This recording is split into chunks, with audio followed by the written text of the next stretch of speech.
Hello, everybody. Welcome to the stream. Hope you're having a good day. Placing you around. Hope your day is going well. My butternut squash soup? Oh, that sounds delicious. I haven't had butternut squash soup, but butternut squash itself is my favorite vegetable. S tier veg. Okay, let's play a little game called How Long Have I Been Awake?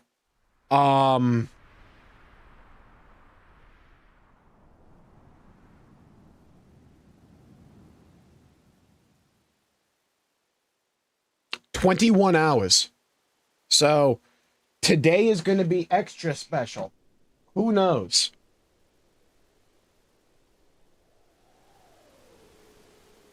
Hello, Fabuki, Andrew, Neo, John, Este, Izanami. Welcome to the stream. Hope you're having a good day. Most people's feeds aren't loading. Exactly. So, you see, what we have here is a case of streamer, and I mean streamer privilege. Yeah? What we got going on here tonight is the ability for this phase to transcend the fact that YouTube is down. And in hindsight, I knew about this because I was trying to listen to some music, some Rammstein earlier, and like YouTube was like, fucky. Get some sleep. You work in my job now? Okay, so here's what happened. So for some reason, my body gets tired sometimes. So I'm like, okay, well, let's try to go to bed early yesterday. You know, try to get a healthy sleep schedule going here, and let's see how that works. So the funny thing about my body, right, is when I try to be healthy, it rejects me. What do I mean by this? So I go to sleep at a reasonable hour yesterday, not like 2 in the morning like I normally do. So I'm like, okay, let's go to sleep at a reasonable hour. I wake up after 3 hours. So I try going back to sleep again. So I lay in bed for 3 hours. Nothing happens. I'm just laying there. Like, nothing happens. I wake up intermittently and just, like, read some manga. But, like, besides that, like, nothing happens. So it gets to be around, like, 3:30 in the morning. I'm just like, you know what? Gonna take a knee, run out the clock. I wake up fully. I get a bagel. I'm just like, you know what? We're gonna play some World of Warcraft. So I play some World of Warcraft that gets some Mythic Plus rolling. You know, we're doing some damage in here, my Survival Hunter. Then I'm like, okay. Let's try to get some more sleep. So I go to bed, right? I get back into bed very early in the morning. The moment I can feel my mind like drift off, the moment it's about to go, get a text message, wakes me right back up. I can't get back to sleep. So I'm like, okay, sick. So I go and play some Warcraft 1, because at this point, World of Warcraft was under maintenance. Of course it was, right? So I couldn't play World of Warcraft, which is my comfort game. So I'm like, I'll play some Warcraft 1. I find out I'm absolute dog shit at that game. So then I'm like, okay, let's try to get a bit more sleep. So I managed to sleep for 1 hour. That was a solid hour. We've been up since.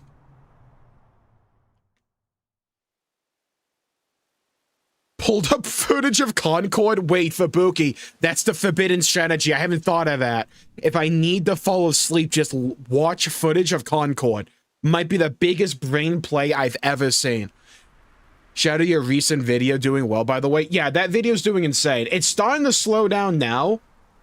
I'm not joking. I thought that video was going to get like maybe 200 views, because historically with the channel, the more effort I put into a video, the worse it does. Now, I don't know why this happens, but like historically, if I whip a video up in like the span of 10 minutes, that's going to bang. If I put a lot of time and effort into it, it's going to flop. That didn't happen this time. If you need your brain to fall out of your ears, by the way, go read the comment section there. Hello, Andrew and Alden. Welcome to the stream. Having a good day. So we're gonna have to have a discussion real quick. So, also, hello, ZX. Kim, welcome to the stream. Love to see it. That video is the best performing video in channel history that's not a short when it comes to generating subscribers. I'm not fucking joking. It's like normally a video of that size for me gets me about like 80 to 100 new subscribers. That video got me over 240. There are like levels to this. It's insane. Okay, so here's the question. I was going to do Xenogears tonight. Clearly, YouTube is on the fritz, though. So, do you guys think we should delay Xenogears until, like, tomorrow and we just stream something else tonight? When you're right over the target? Exactly. It's like, it actually... The comments could be a bit divisive. Generally, it's very well received. Overall. And it's like, you can't care about, like, dislikes on a video like that when you know you're right on something.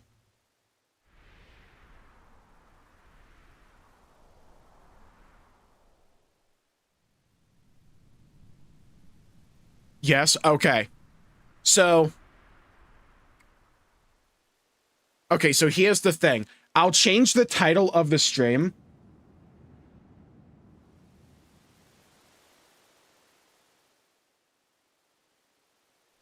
Yes, yes, okay. Can't get into YouTube. Okay, now the question is, what do we stream?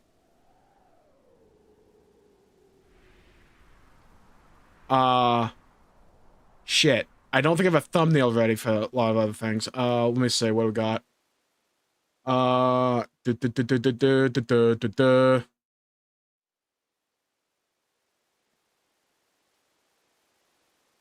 Xenoblade X. Do I have a Xenoblade X thumbnail?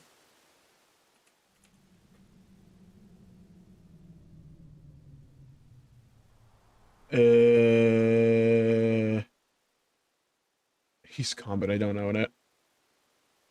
Monster Hunt, I don't have it downloaded. Where's my Xenoblade X thumbnail?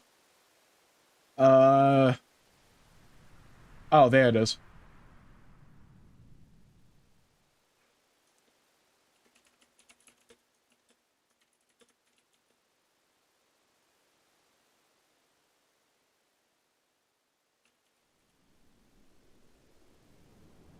Yeah, I was thinking World of Warcraft, but at this point, it's like, WoW kind of shot up in terms of like, importance. I want to do a dedicated stream for that. Plus, we're going to be streaming a ton of WoW in the foreseeable future with the expansion. Is it product review by Nintendo time? I think it is. .hack GU time. We have to talk about .hack, by the way. We'll treat tonight like a podcast. Or just like a just chatting kind of thing with Xenoblade X. I gotta just change the title and description, so just give me a second here.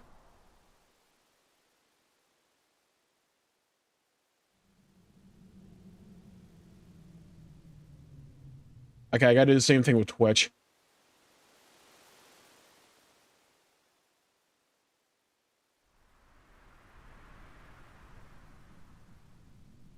For those who don't know what's going on, YouTube is on the fritz right now. So what we're going to do is, instead of doing Xenoblade Chronicles X Definitive, instead of doing Xenogears, got it right at one point there. Look, I'm very tired. We're just gonna do a Xenoblade X stream tonight. Because apparently YouTube does not want to cooperate. Hello, Little and Noobly and Magic. Welcome to the stream. Ended up finding Jmulls live. Yeah, so apparently YouTube is like giga down right now. So what we're going to do is we're going to stream some Xenoblade X tonight, and we'll do Xenogears another day. Because I know we're in some like important shit for Xenogears, and I don't want people to like miss out on it because YouTube's like fucky right now. Hello, Mike. Welcome to the stream. Having a good day. Okay. Gotta forego the Xbox controller. Sayonara, baby. Gotta bust out the Switch 2 controller. Legitimately a good controller. Nintendo's been kind of cooking when it comes to controllers. Last like couple of generations. Oh my god. Oh, and my Switch 2 apparently wasn't fully docked because of this fuck-ass case I have.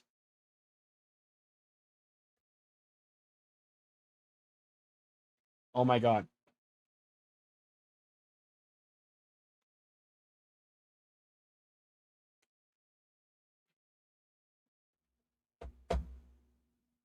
Aye, that fixed it.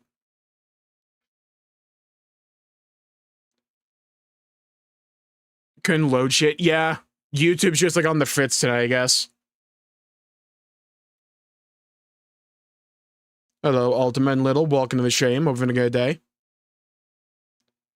Aye. We gotta rely on Elgato working.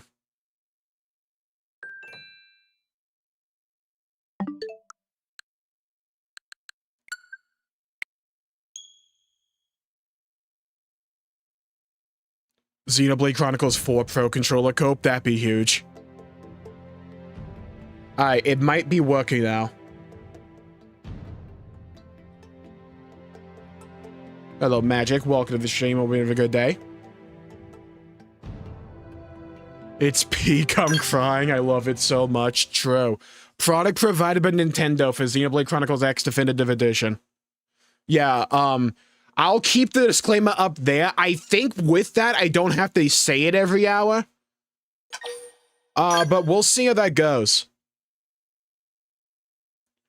Suck if the stream went down at some point. Yeah, it's like if we're in like a very important bit for Xenogears and like YouTube just bombed for some reason or whatever, that would kind of suck for everyone involved.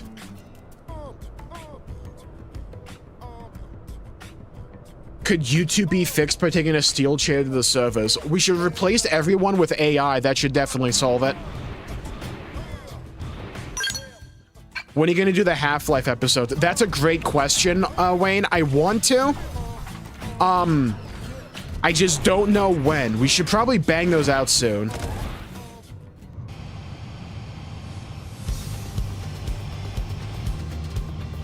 Will you stop saying that? No, I think I'm legally obligated to say it. Alright, now, we get to play the magical game called What the Fuck Do We Do? Also, .hack fans, how we feeling? Have they tried turning YouTube on and off again? We'll see how that works. YouTube, are you okay? YouTube's probably not okay. Let's be fair here. Sarcophagus the Iron Eater. Let's go beat this dude's ass.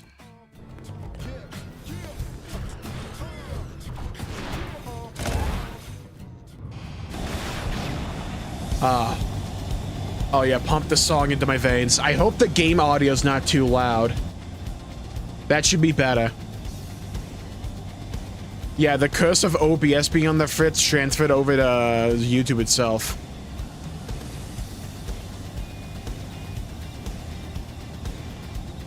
So, .hack came out of nowhere, huh?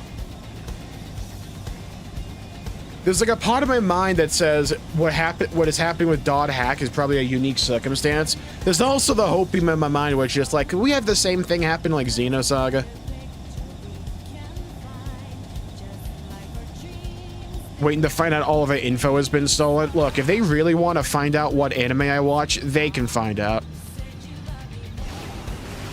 If they want to hack into my camera and see what's on the other side, that's on them for what they say.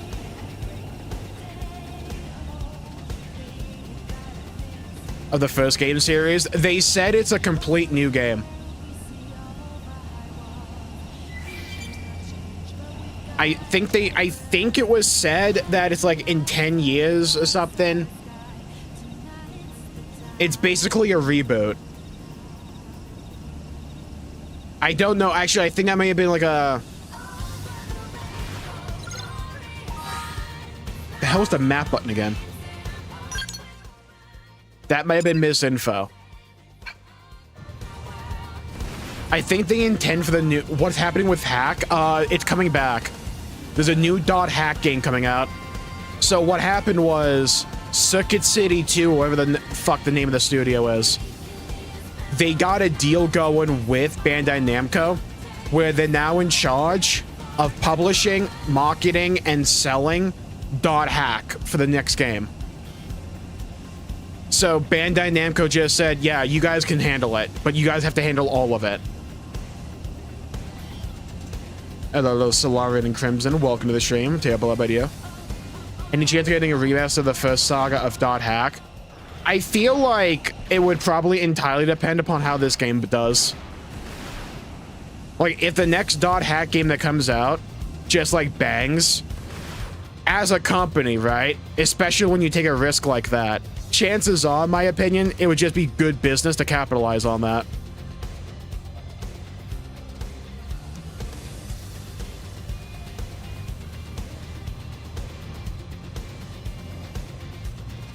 Will be allowed Saga. Yeah, that's what I'm hoping.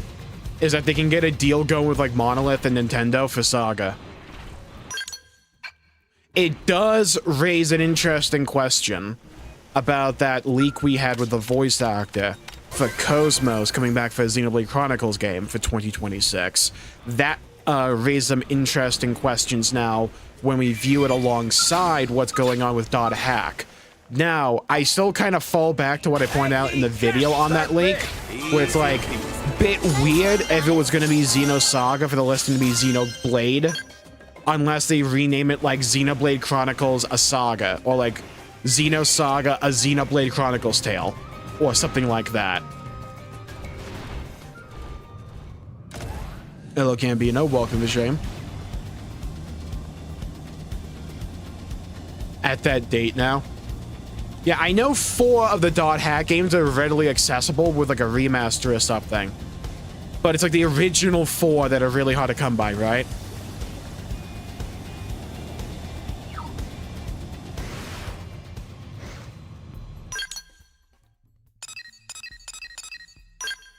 Okay, solve that guy.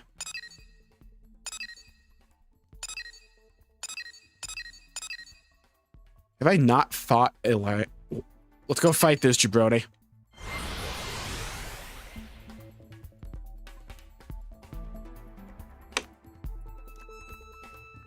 For other Bandai and Square games.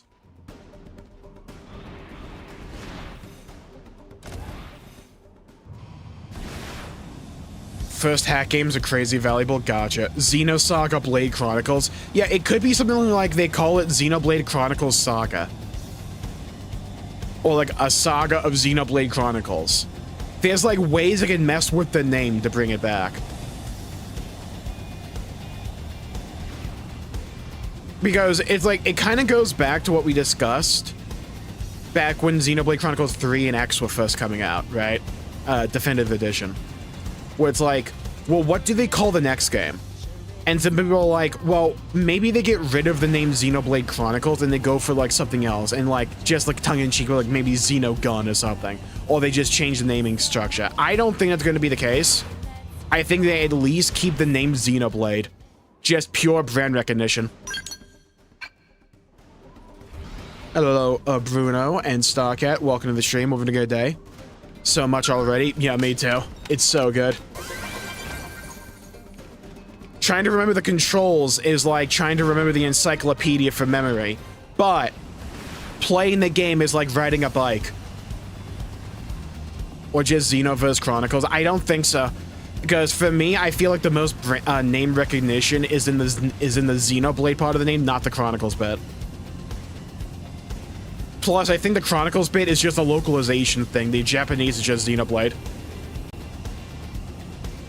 It's like Xenosaga, the last one is expensive. Oh, okay. How expensive are we talking about, though?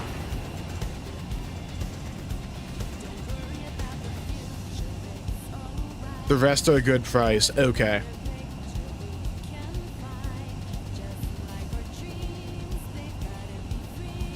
Xenosaga, Xenoblade Chronicles Tale. Yeah, I just wonder if it'd be a little bit too woody for them or something. But Xenoblade Saga is most likely outcome. I wouldn't be surprised by that. Because it's like, I feel like if that leak for the VO is real, you can't call the next Xenoblade game Xenoblade Chronicles. We already have that. Unless they want to do like a Gears thing. Not a Gears thing, but like, you know, like some games that are old will have a new entry that's just like the first game title again. I doubt Xenoblade would do that though.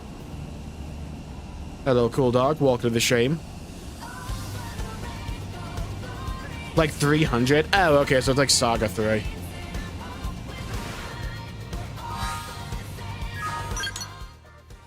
Did I not fight this thing? Okay, so it's somewhere in here. Yeah, thanks, song. I'm trying to find the guy, and his song goes, look over there. Even the song's trying to backseat. That's crazy. Poor Mia doesn't have a skill. She has to get a steps in one of these days, you know? I'm helping her build cardio.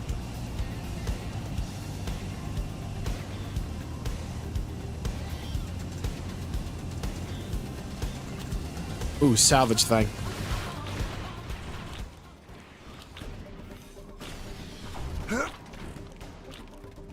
That's mine. Nice.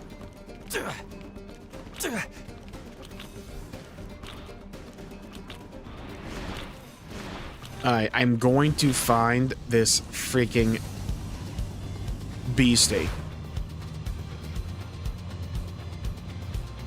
Rumors of creepy flowers blooming around Balance Rock. Oh, but you have to like spawn it in.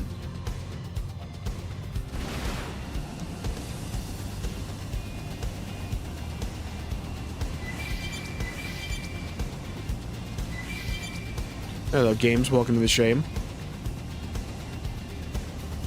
If the deck team is Xenoblade Chronicles 2 Definitive Edition, then that's 2 Ds in a row and 2 years until we see something new. Well, that's the funny thing. If they do a Xenoblade 2 Definitive Edition, it would break tradition, so I don't think we would necessarily be able to rely on timetables 1-for-1. Plus, with like them going to the Switch 2 almost certainly, maybe that changes development timelines a bit.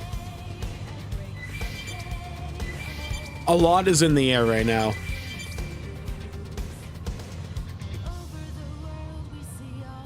I mean, heck, I didn't think they would do Xenoblade 2 Definitive Edition until after 4. If they do 2 soon, that changes some calculus. We need the Xeno series and Vampire Survivors to boost the fandom. Oh god.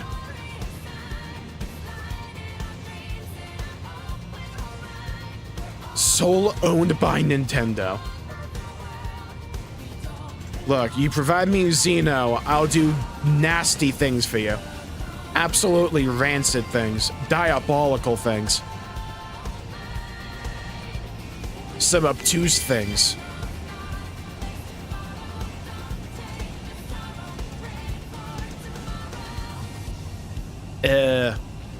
The hell was that? Did a giant carrot? What is this?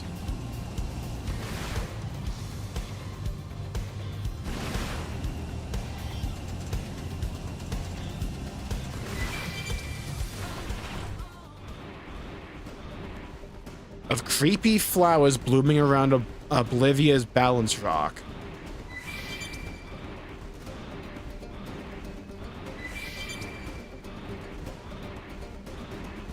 Has to be a case of like having to walk over something, probably. No. Hello, Hydro. Welcome to stream, and Oregano. Welcome to the stream.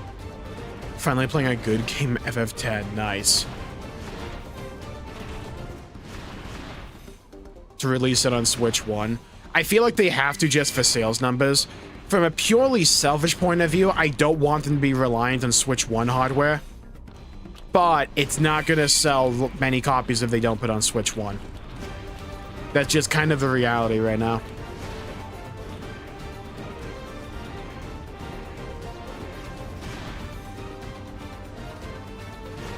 Require you to be on foot? Yeah, we should probably check. Okay. The tip there was talking about flowers near the rock, so should be on the lookout for any flowers.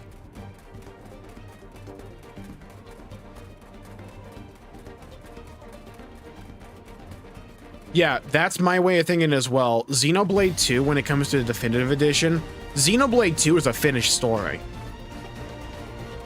It's like, I don't really know what, like, extra thing they could add to Xenoblade 2 besides, like, Metsublade. It's like, people talk about, like, a sequel, but, like, to me, that'd be almost as, like, unnecessary to me as, like, a prequel to Blade 3. It's like, yeah, it'd be cool, but it feels like it would be largely fan service. I feel like at this point for the story, we just need something following 3 and X. It's near a river? Ah.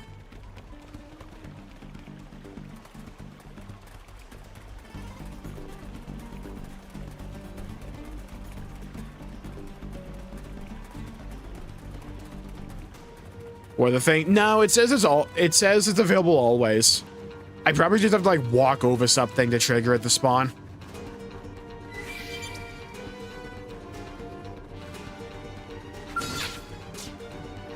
Might be over here.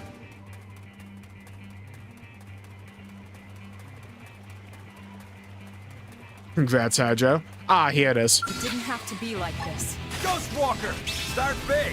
Why am I trying to aura fall on this thing? It has, like, it's level 29. Through stream edge.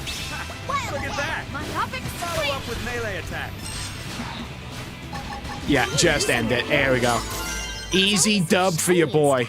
Man on oil shampoo. All the girls in the city are hooked. Wait, man on make shampoo? Do they even have hair? And how Malice returned? Yeah, it's like, maybe they could do something where it's like the extra story for Xenoblade 2 Definitive Edition is like actually a follow-up to Blade 3 and 4. I mean, not 4, but X. Like, maybe they could do that. It'd be a bit out of left field, but it could also just be that instead of like a whole new story chapter, they just add more stuff to the experience itself.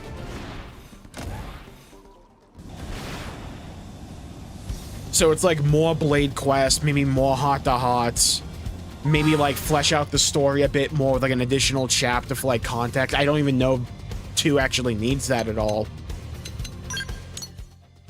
But like maybe they could go that route instead. Okay, Feliciano the All-Seeing is a Sphinx in daytime. Aunt Man on the frozen pizza bald squeakers. Oh, I wouldn't call them that. I would call them wholesome, great guys because they're bald. But yes, they are those guys. Scared to do them in Kingdom Hearts 1? Yeah, I do. Do the Colosseum, trust. On Proud Mode as well. Don't wimp out.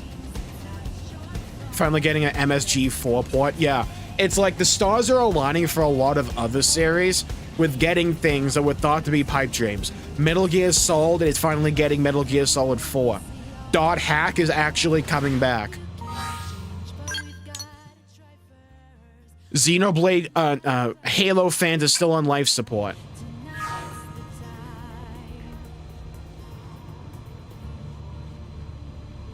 Castlevania's back, right? It's like, surely this has to be a premonition of things to come for us. I mean, we got Xenoblade Chronicles X Definitive Edition for Nintendo. So it's like, maybe that was already our thing, and you know what? I'll be satisfied with that. I'm just saying, I feel as if it could be a little something, something. To buy the game again. Yeah, that's my other thing. It's like, unlike Xenoblade 1 and X, 2 would already be available on the Switch, which you can just play on the Switch too. I feel like they definitely do something for Xenoblade 2 because it's the highest selling Xeno game of all time. It's just like an absolute layup. They're going to do something with it. My main thing is like, will it be a Switch 2 port? Or are they going to do something more substantial? Of course, the thing despawns. It's not going to get here. Fucking asshole.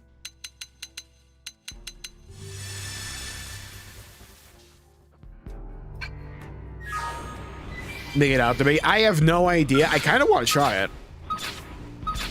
But I kind of want to try a lot of things, right? So it's like... Here we go. Start big. Easy. Alright, hard fight there, you know?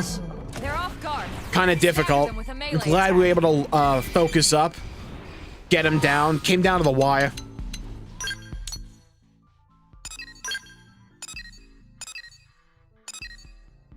Alien treasure? Hold on, that's gonna be mine.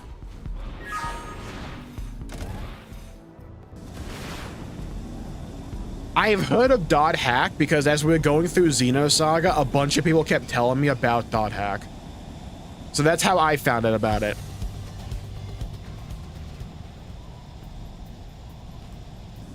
And re-release their games every 2 years.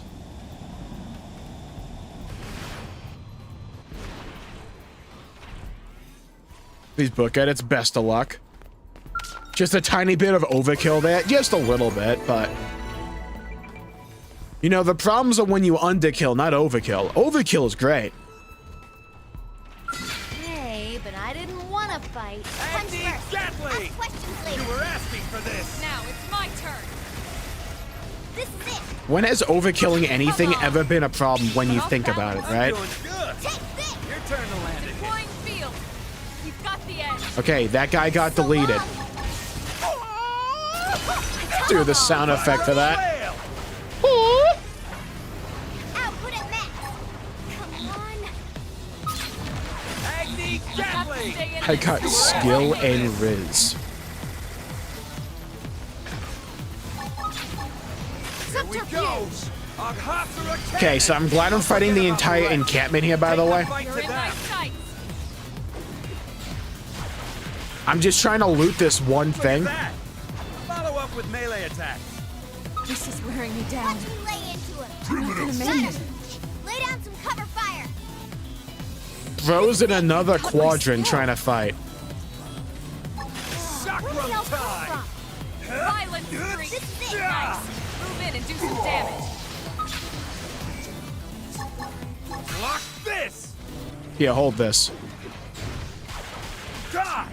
What is with That's this what I'm crap? talking about. I don't know. Open everything, give me everything. Really gets my heart pumping. Beautiful. I love the sound effect of getting loot. Alright, now before I was so rudely interrupted.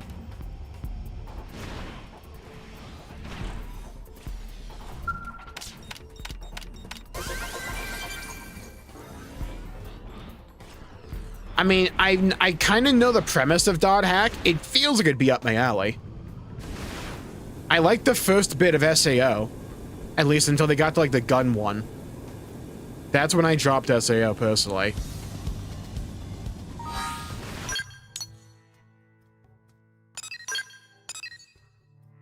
Okay. Anything else I need to fight? White whale debris. Let's go get that.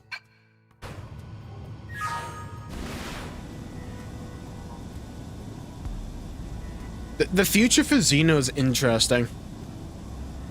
Because there's so many different paths that they can take with this. It's like the next entry could be Xenoblade Chronicles 2 Definitive Edition. It could be Xenoblade 2 Switch 2 Edition alongside 60 FPS and like higher resolution for the other Xenoblade games. But like maybe a little something for Xenoblade 2 as well. It could just be they're actually doing Xenosaga next. It could be that they're just doing Xenoblade 4 next, and Cosmos is there. Yeah, I know Dot Hack came out before SAO. Dot Hack was like early 2000s, right? It's like 2002 or something.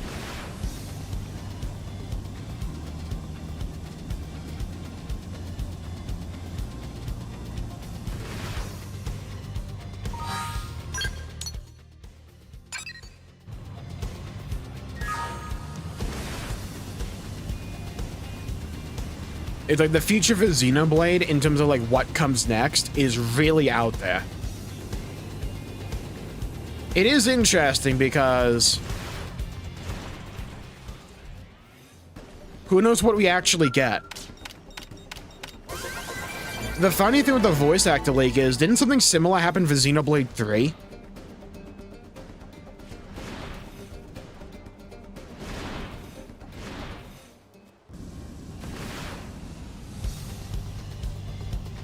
How good FF10 looks for a PS3 game? Yeah, FF10 looks insane. Here we go. I'll cry through a cannon. You picked out stage menu. It's funny how the remastered FF10 kind of looks worse. If you know what I mean.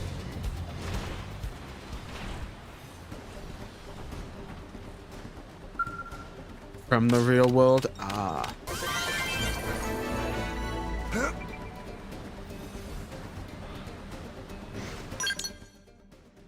Okay, nice. Grab both of those. So the only things left here for missions... No, what's this? Let's go grab these two. We're over 90% completion for Oblivia. Huge. Oblivia. Most remasters have worse art direction. Yeah, but I wasn't even talking about like art direction. I was talking about for like FF10, the character models.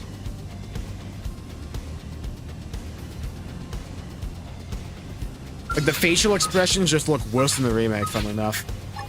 Agni, get! I'm in a good... Easy peasy. Hope I didn't get in the way. Punch first. Ask questions later.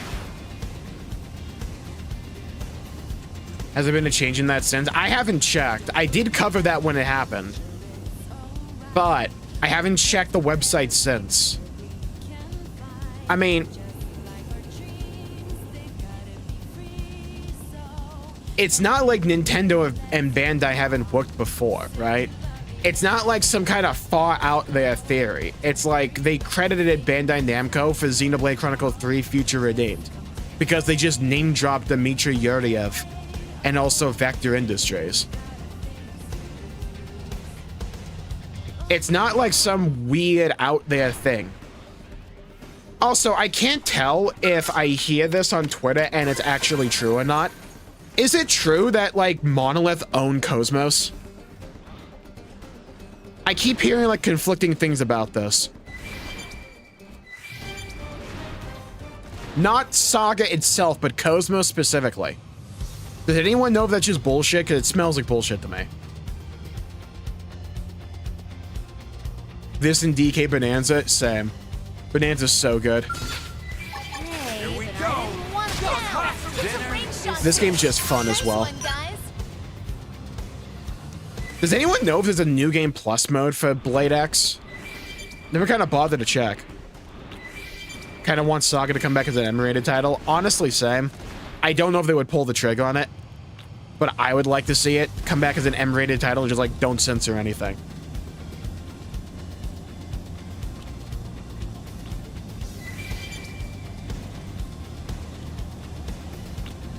It's like the scenes that are like uncomfortable in Saga are like supposed to be uncomfortable. Nice work. Shoot then. Shoot some more.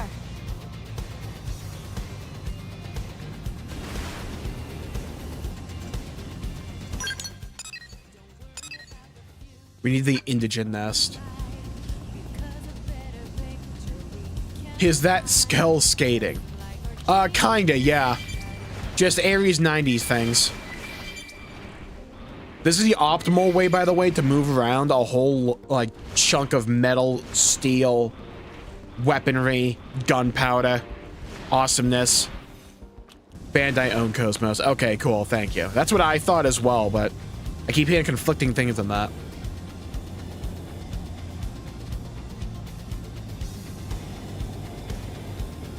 Where's his indigent nest? That was messed up. Honestly, I'm not a fan of censorship for anything, like even for that. I would say show it. It's like scenes like that are meant to be uncomfortable.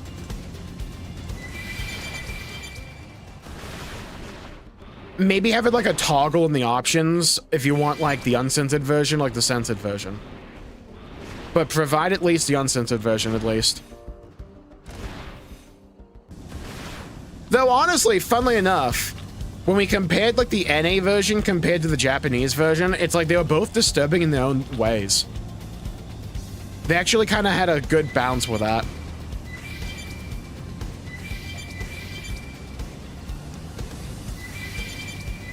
Just have Nintendo buy the rest of Namco. Yeah, easy peasy.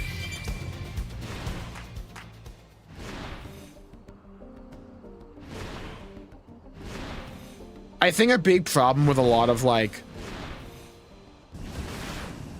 kind of modern storytelling for certain things is like an aversion to anything that's like completely uncomfortable.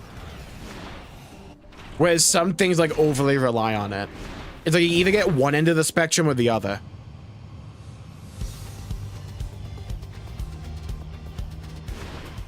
Bandai has to be lenient with the rights of Cosmos within Blade 2. Exactly, Neo. It's like, it's not like Nintendo and Monolith and Bandai haven't worked together before for Xeno. Cosmos was in Blade 2. Dmitry Yuriev and Vector Industries in Future Redeemed. Shit. Pretty much all of X Definitive Edition.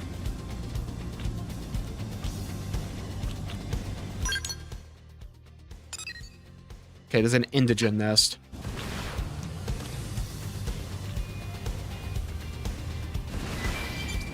To pie out Namco. Would I be in favor of the lawsuits against Palworld if that money directly translated to Xenosaga? That's a tough one. Do I put Xeno over my own morality? Possibly. It's not out of the question. I'm just saying it requires consideration.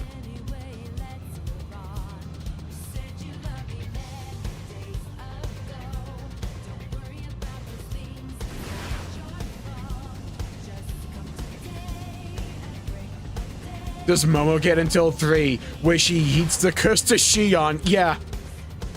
Well, even then, I wouldn't even argue just 3. It's like also missing you. And like the moment 2 ends, it's like Shion's tragedy begins. They've seen us. Momo's not the low-key villain of Saga. Momo's our goat. Well, we have 2 goats for Saga, Momo and Cosmos.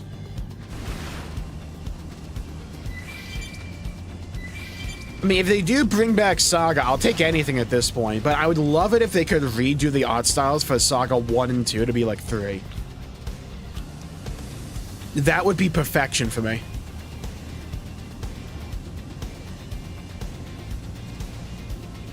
Yeah, I don't really think they have much to stand on for the Palworld thing either, but I don't know the particulars of the case. Plus, it's Japanese law, right? Like anything could go. My Queen Shion. And not constantly. Yeah, it has to be used for the story, not...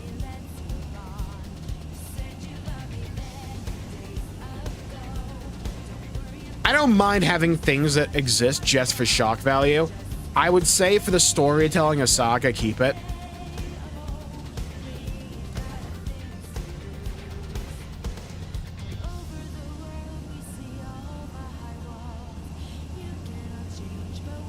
Made up buzzer beat it, yeah. It's like when I was making that Warcraft video and I was talking about Alan, I'm like, dude, his arc was so good. Like, what they did to wrap up Alan, absolute mwah. He became a goat, like, right at the end. He actually had another scene in Saga, too, that I forgot about that was really cool. Right before, like, Shion and him blasted off into space, going to, like, Disc 2.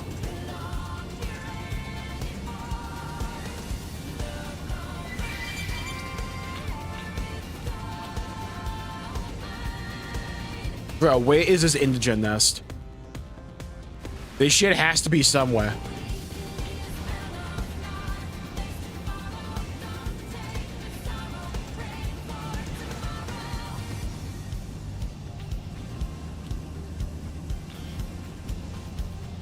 Well, that's part of rock, though.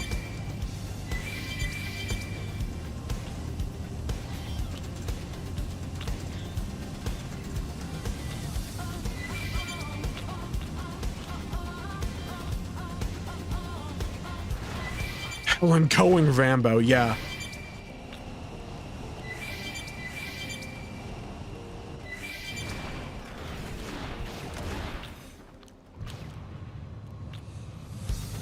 Really high up in the ring thing? Oh, good idea. Forgot we were like directly under this thing.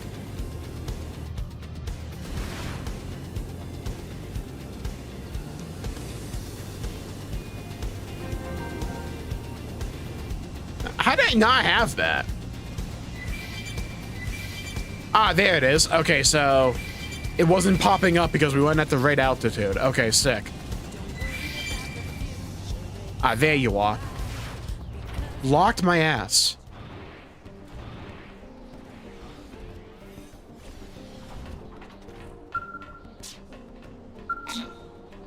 You must learn the biological field skill to recover this treasure. Have I not learned that yet? I wouldn't even call Shion's story unfinished. I feel like they did a good job with her.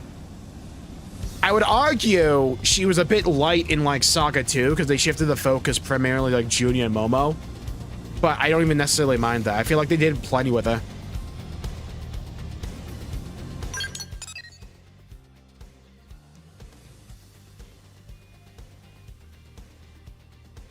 Jmulls not having hair.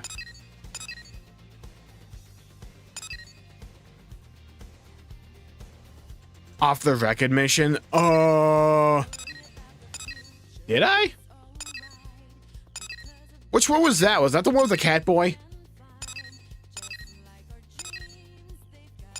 Dish served cold, Grimunda taken. Go grab that real quick.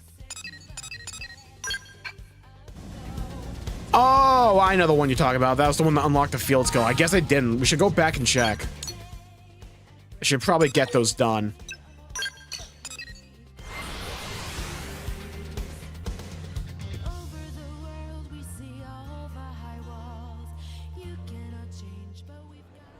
Hello, Isabella. Welcome to the shame. The product provided by Nintendo, yeah. Yeah.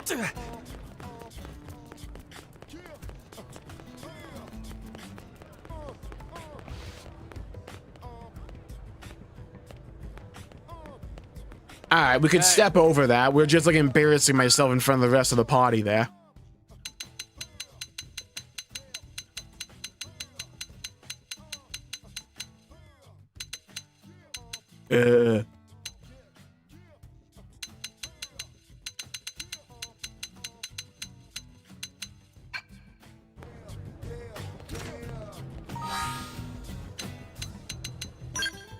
Yeah, I never hated Shion either. I have one of the off the records done. Yeah, I got the archaeological one.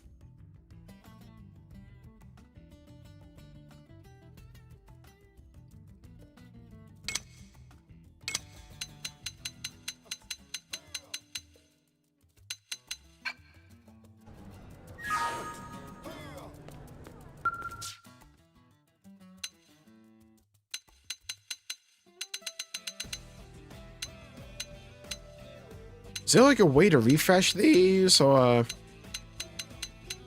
Oh, there you are. Show off your wit and the full power of the Mimeosome. All right, let's get that one.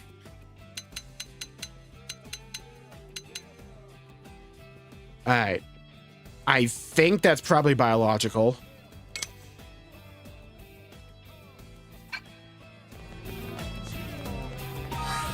From Memories of Kevin. Yeah, it's like I feel like when we get back through Saga again, there's gonna be a lot of extra things we pick up on. When I made that one video, which was just like all the cutscenes of Saga, it's like even then I noticed quite a few things. And HP still thinks he's better than you. HB's a bitch. That's what the B stands for. He comes around though. You gotta give him time. Takes him a minute to learn, you know, to learn his role, to learn his place.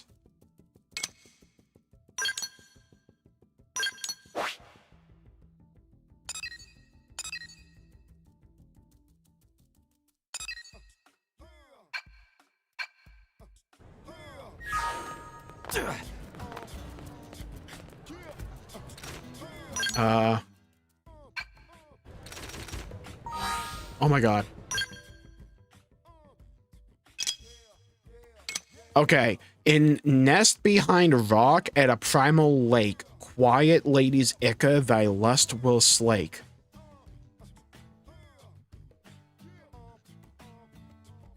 In Nest Behind Rock at a Primal Lake, quiet lady's ichor thy lust will slake. Okay, whose lust are we slaking? But a slake a mean lust. Is this God of War, the Greek saga? Alright, so I need a primal lake. Well, there's a whole bunch of lakes.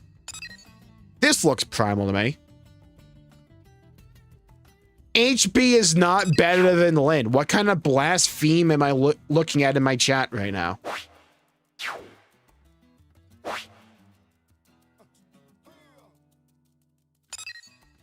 You're talking about Lake CL?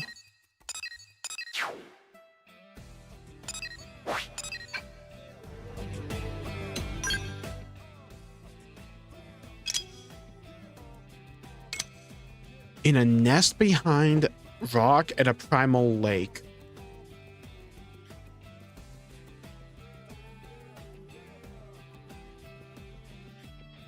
Needing a lot of therapy. Absolutely. The hell is this puzzle?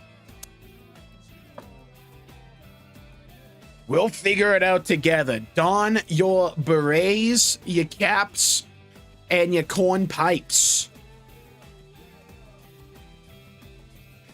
In nest behind rock at a primal lake. Quiet ladies echo thy lust will slake. Primal lake. Primal lake. What the hell is the third one? Take this elevated corn to hand atop the peaks of a delusional land.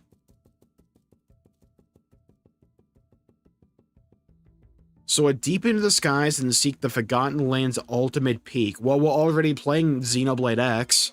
We're already at the peak. But I would put HB in a locker. HB comes around.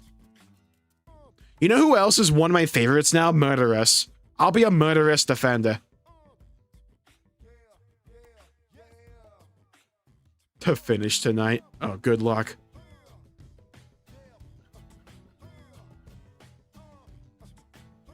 HB would allow you to put him in a locker so he could organize it.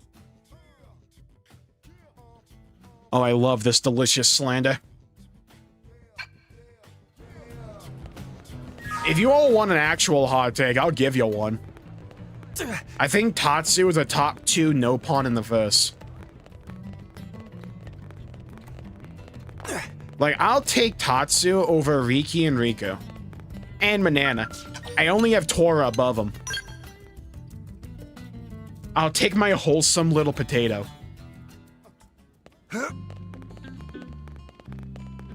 Alright, Elm, I gotta get your fucking skull back.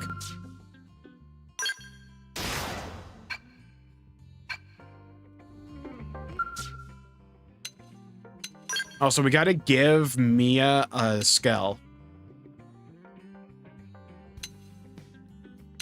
I'll give it away. Why not?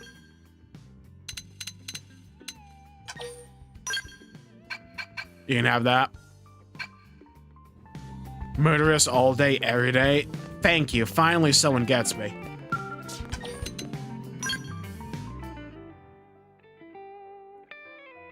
Murderous is aight. Murderous is like Alan. She comes in clutch at the very end. But when she comes in clutch, she's golden. What about that one lake in Primordia on top of the waterfall with all the Miliosaurs? Possibly. I don't remember there being a big lake in a Noctilum. So that really only leaves like Lake CL in...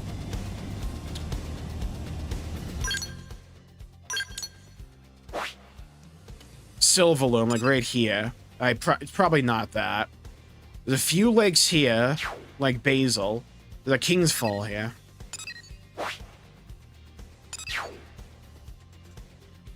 Behind a primal lake. Well, the waterfall's over here. Go to Beyond Lake.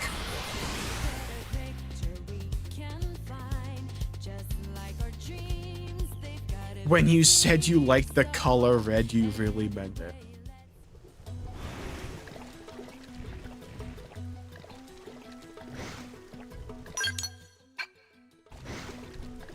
See, the Tatsu food joke wasn't funny to me the first 2 times that I played the game. For some reason, the 3rd time it got me. I'm pretty sure it's Stockholm Syndrome. In a nest behind rock at a primal lake.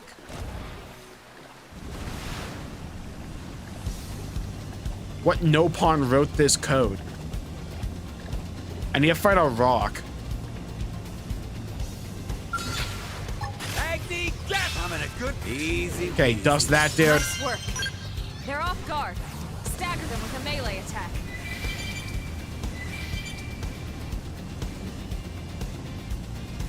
Maybe behind the rock is just a waterfall. There's a cave right here.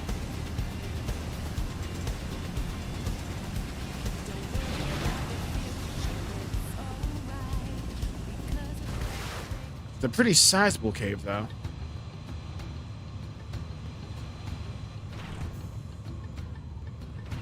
White lady's lust was slayed. Alright, whose lust are we slating?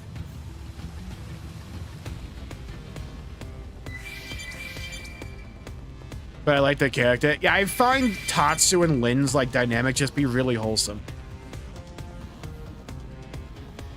I love the fact he like rides shotgun in Lin's Mac.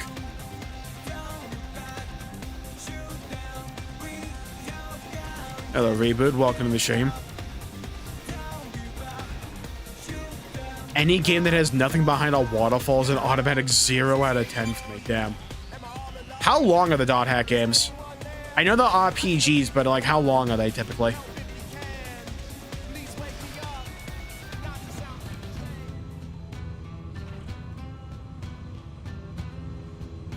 And it's now hundreds of dollars.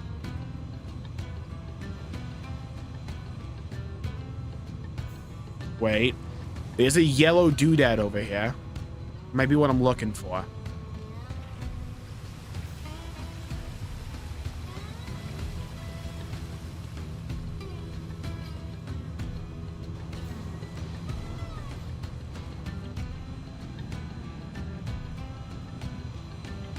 I doubt this is it. Or like maybe it is. Hello, Michael. That's what I heard. So it's like 30 to 60. Yeah. Okay. So knowing me, 120. Okay, so that wasn't it.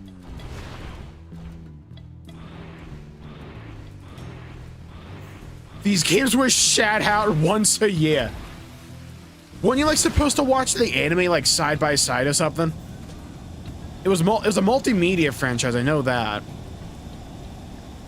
But was it like you were supposed to play like a chapter of the game and then go watch an episode of the anime and go back to the game, etc., etc.?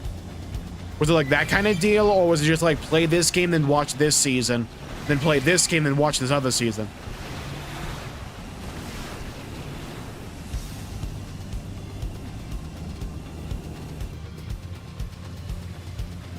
Just stuff in progress carries over to the next game. Oh.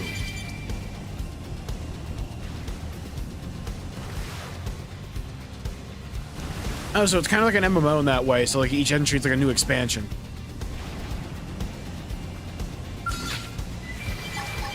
Here we go. Start big. Move in and land a hit. Picked out today's menu, Lynn? Not yet. Depends if Tatsu can make it or not. You know what I mean. You guys can laugh now. It's fine. You don't need to thug it out for me. We all know that was P comedy.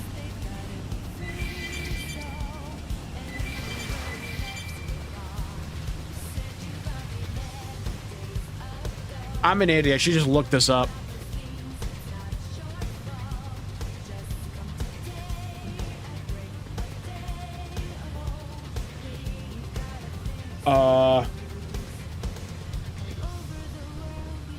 Okay, we do have the biological one at least. Wait, do we?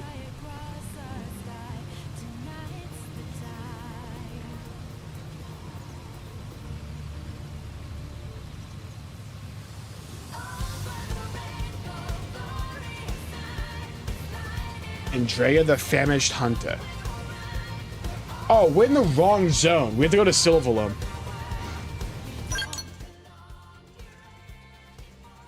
Alright, we're in the wrong zone entirely. We have to go to Silverloom. We're looking for someone called Andrea the Famished Hunter. We're gonna go slake her lust. Hello, Flavia. Welcome to the ship. We're gonna do everything. We're just not gonna do it quickly, but we're going to do everything. And then unmod me.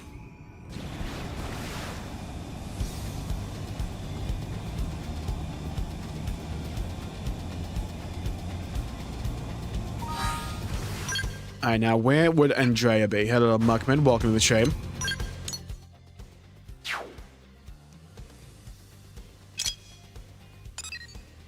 Okay, Laurencio, the fog bow. Radovan. Manon.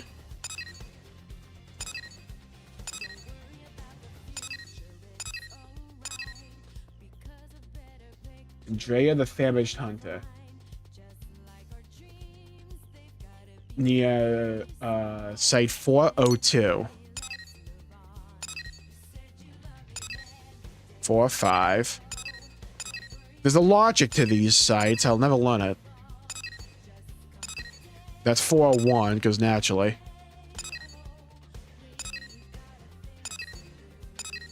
Four. Okay. We're going here. Hello, Mad Dog. Welcome to the stream.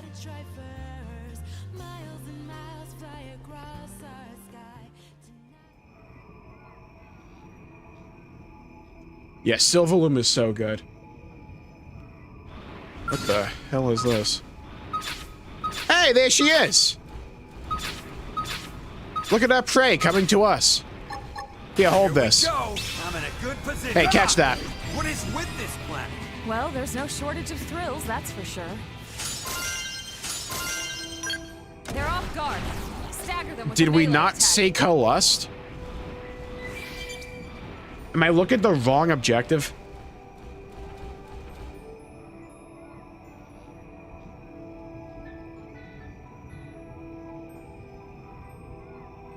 I thought that was it.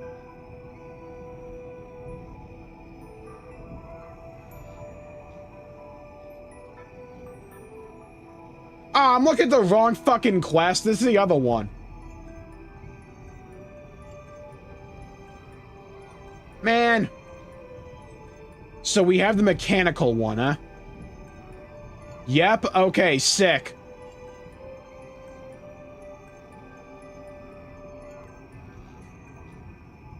So the lake is in Primordia. It was just the Janpath one. This one. East Janpath Plain. So it's around here. We need to find Yelena the Sequestered. We gotta go slake her lust now. We're slaking a lot of people's lust, huh?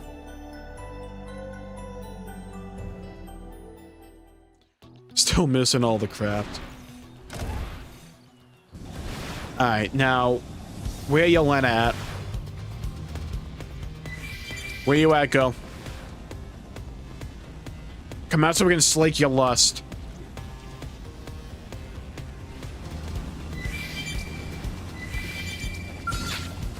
He's looking at me wrong, hold on. Start big. Dinner is served. Alright, taught him a valuable lesson there. That's what you get for drinking water. Pussy. Drink chocolate milk like a man. Shout out to the wood slake. Yeah, huge shout out to that wood. Honestly, wood of the day. This is mine. Why are all the off-the-record quests titled the same? Great question. I'll let you know when I find out. But it's supposed to be, because in the original game, the way you leveled up biological archaeology, you know, that shit, was you had to level up like, oh my god, was it your outfit rank? And the more you leveled that up, Here we go. very well, Luciel. The more you level that up, you could unlock points in the biology, archaeology, and also mechanical to get those nodes in the overworld. But they kind of just condensed everything into these off-the-record missions. Hope this will get a 60 FPS patch. Oh my god, I'd love that. If you guys have ever seen 60 FPS footage for Xenoblade before, through various means, oh boy, it gets me going. Oh, Dominion, welcome to the stream. Yelena the Sequestered. Alright, so it's like one of those, bug things.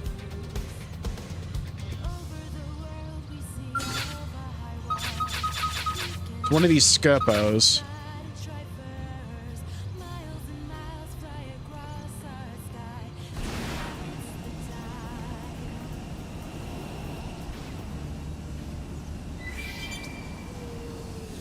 In the nest behind rock at a primal lake.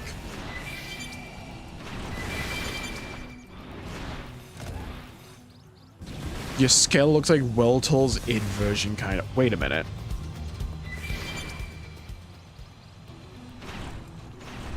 Do we have nipple clamps? Can you shrink the product provided by Nintendo? Probably. Oh, why didn't I think of that? Thank you, Jimmy. Don't know why I didn't think of that. Also, hello, welcome to the stream.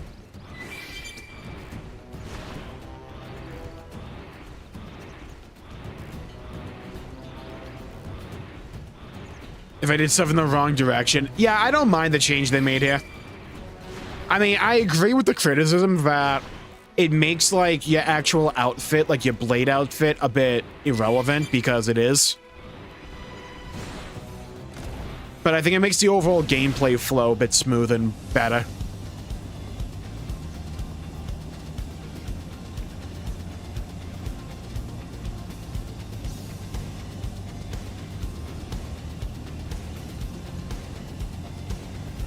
Always comes back to nipple clamps with Jmulls.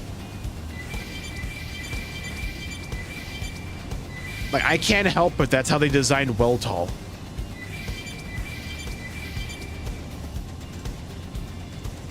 Oh, I wonder if this thing will be on the map.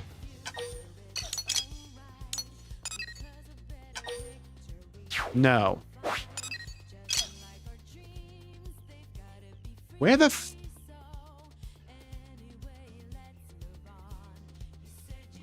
Dude, I don't know why the wiki doesn't just put an actual map for where these things are. Yelena the Sequestered. Yelena the Sequestered. The hell is she?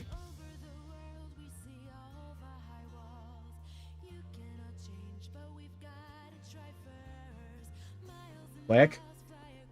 Load the fucking page, come on. Yeah, bend with your knees, there you go.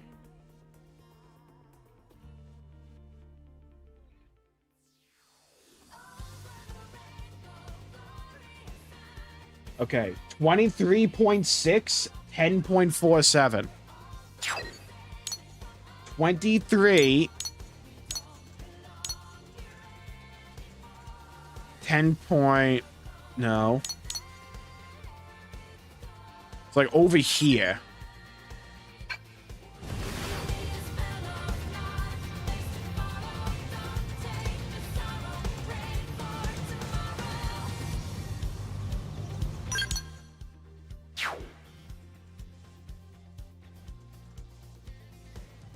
There's no condition for this thing.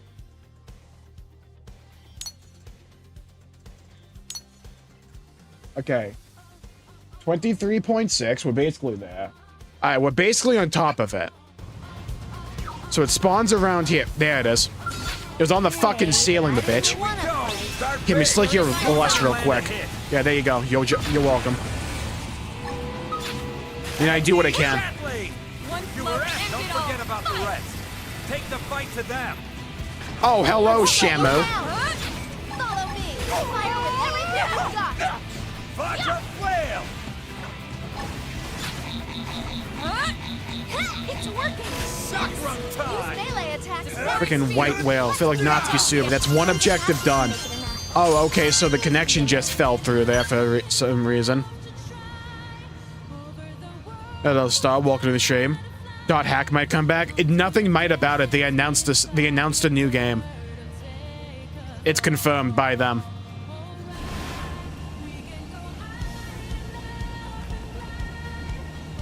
FPS is not just how smooth the camera is. It also affects your inputs. It's a mischaracterization to say that it only affects how smooth the game looks. It also affects how well the game plays physically.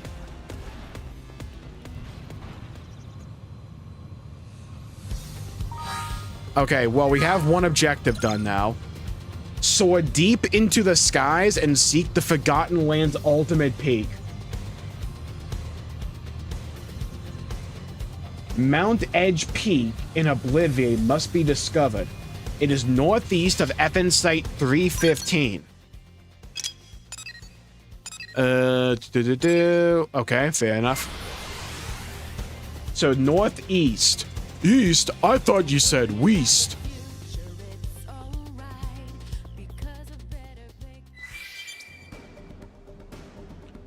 Okay. Northeast and can be reached only by flight. Mount Edge Peak. So it's somewhere that has to be discovered. So let's just keep flying up, I guess.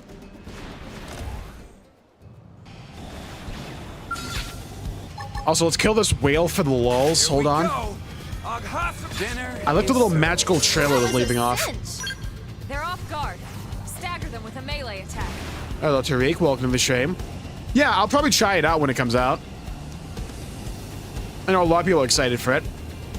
And I like being excited for things as well. I can only bitch about things for so long that I want to have something to be happy about, you know? I can bitch a long time, but I do like to be happy. Alright, this probably is it. I'm on top of the world.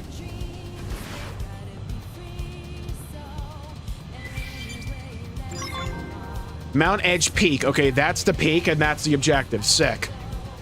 Dude, this is a good aura farming spot. Especially if it's like clear weather. You get the island in the back there. Stop killing everything, you brute. We are going to be claiming Mira for humanity. If people gotta die, people gonna die. Take this elevated corn day hand atop the peaks of a delusional land. 4 ears of pale maize must be collected. We gotta go to Silverloom for this one.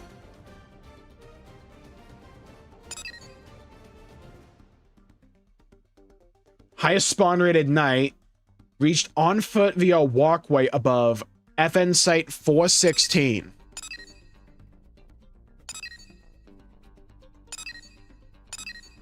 Okay, there. So we gotta be on foot for this one. We have to collect 4 things of corn. Xenoblade X did Sky Islands better than Tears of the Kingdom. I agree. It was one of my biggest complaints with Tears of the Kingdom. I thought the sky was woefully underdeveloped. I wanted way more from it. I wanted like the sky and like each of the islands to feel like a tutorial island to me. Hey, but I didn't want to fight.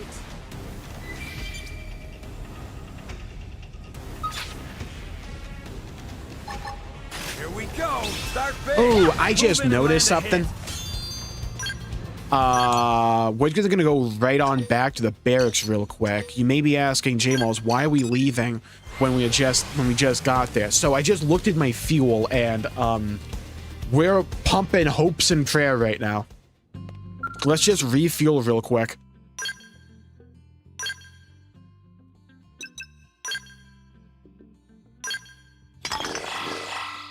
Okay, much better.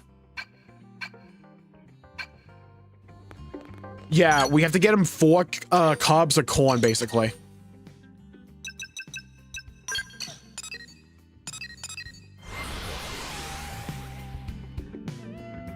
Yeah, I think Tears was a really good game. There's like various elements that I think are massively improved coming from Breath, namely the boss fight and the dungeons. But I feel like the world feels a bit too samey to explore coming from Breath of the Wild. It didn't help that I just played Breath again right before Tears came out. But also, I actually felt like I could fight things in Tears and actually be incentivized to do so, unlike in Breath, which was nice. We found in Silverloom via walkway above.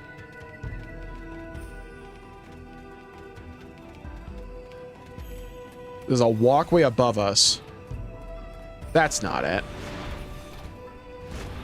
You say above. You gotta be talking about like this, right? Yep. Okay.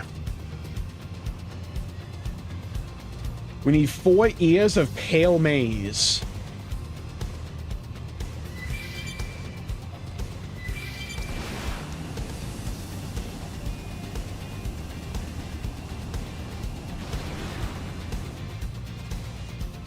I feel like Tears would have been better if they weren't overly reliant on trying to repeat Breath. I feel like it compromised a lot. Like, you can still keep the gameplay formula from Breath. I think in like a few key ways, Tears did improve on it. It's just...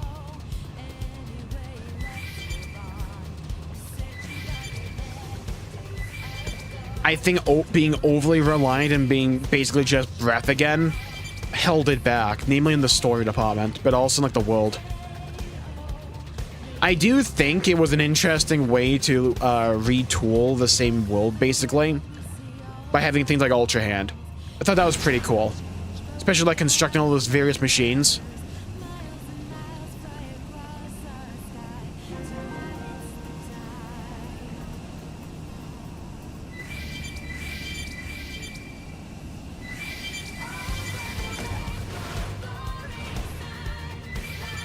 Okay, we need corn. We aren't getting corn.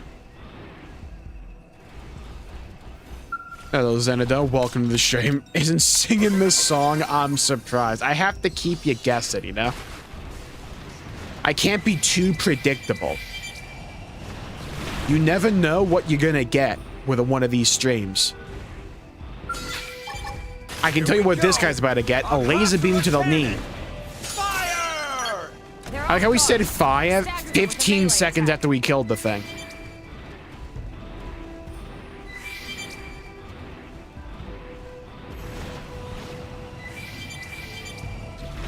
Numa said the open world shit's here to stay. It was always going to stay. The sales figures for Breath and Tears are outrageous. It would be like legitimately bad business if they didn't do another one of those games. Like, there's no way you can convince anybody in, like, the money field and the money side of things not to do another one of the Breath and Tears style games. Just not gonna happen. Those games sold insanely well.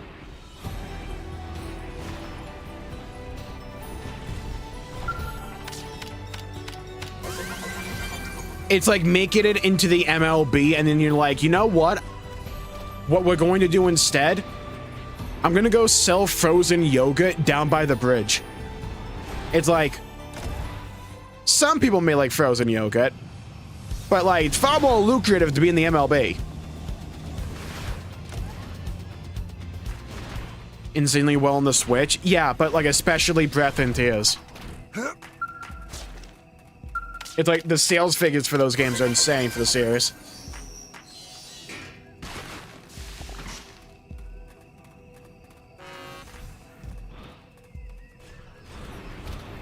And Majora's Mask. I would love to see the darker elements return like in Majora. I felt like they tried to do it with like Tears a little bit with the gloom. I thought it was kind of cool. But Majora's Mask is my favorite Zelda. For quite a bit of time, I had my favorite game as my favorite game of all time. I love Majora. Just roller skates, yeah. I thought it was kind of goofy at first, but I've really come around to it. Dragon Ball Sparking Zero. I've never tried a Dragon Ball game. Fighting games normally aren't my cup of tea. There was one exception. There was a Teenage Mutant Ninja Turtle fighting game for the PS2. That game was hate.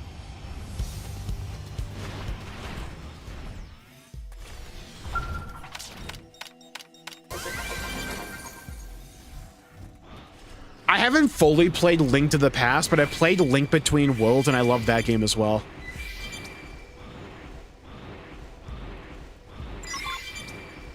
Oh, we finally got a piece of corn. Let's go.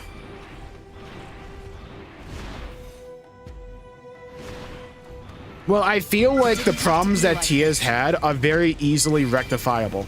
Like, they're very easily fixed. It's like, one, you just tell a more traditional story instead of being reliant on this memory mechanic bullshit. I would argue, now that you have, like, the fuse mechanic, keep that, remove weapon durability, and just have it be that you can fuse monster parts to, like, unbreakable weapons that you get that fulfill different archetypes for, like, different moves. And, like, just keep it like that. Like, you get, like, the Master Sword, like, a bow, maybe give, like, Link a spear, like a halberd or something like that, and then, like, a heavy axe.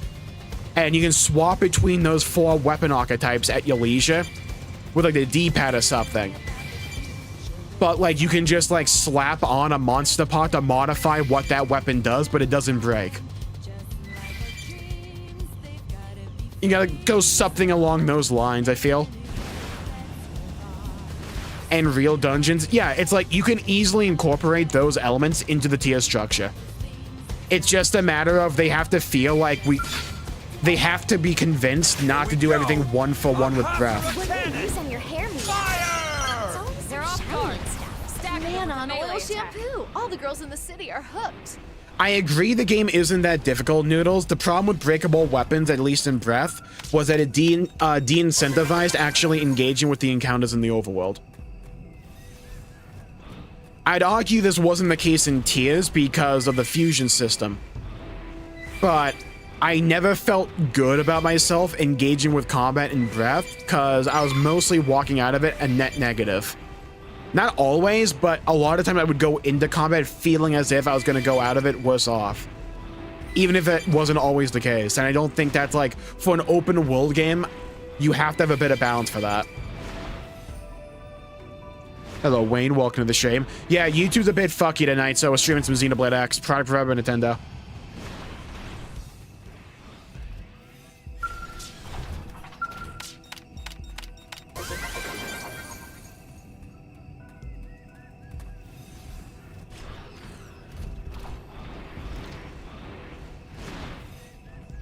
I was more engaged with combat to get more weapons and gear. It's gonna absolutely depend on the individual when it comes to stuff like that.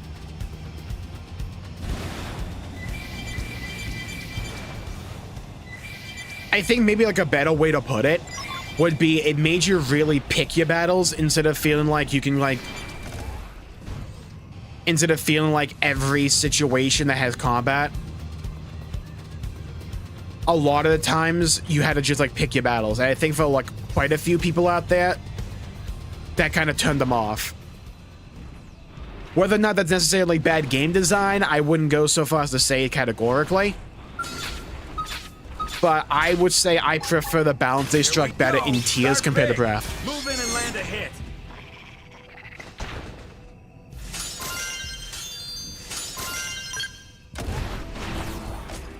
I think what they could easily do, and like this is absolutely like armchair developer, right? But it's like, have actual traditional dungeons in the world that you explore. I think Tears is on a better track towards this compared to like Breath. And like, the reward for the dungeon is you get a new weapon archetype that doesn't break. But like I said before, you can slap monster parts on top of that to modify it. Like maybe a certain monster part gives it more AoE or more range, or like enchanted with like fire or like water, like something like that. Maybe you could have like your sword enchanted with like ice and like, you know, another weapon enchanted with like water, so you can like make them wet first with one weapon, swap to like a different weapon, and then freeze them with that. Like maybe you can do something like that. To Amiibo. Glad Tia's fixed that. Yeah. I'm not a fan of Amiibo overall. I like the fact, you know, like I get a rather cheap figure. Compared to like a lot of figures for characters out there, Amiibo are kind of cheap. But like locking gameplay elements behind it, it's kind of shit. Not even kind of. Nothing like game breaking or anything, right? But like it's just annoying. Here we go. Start big. Move in and land a hit. Besides weapon and gears, I feel like maybe you could like lean even more into the cooking side of things, but I do agree it would compromise the looting structure a little bit. They would have to think of something for that. I think there are like solutions to this. It might require a bit more thinking than like 5 minutes on a stream, you know?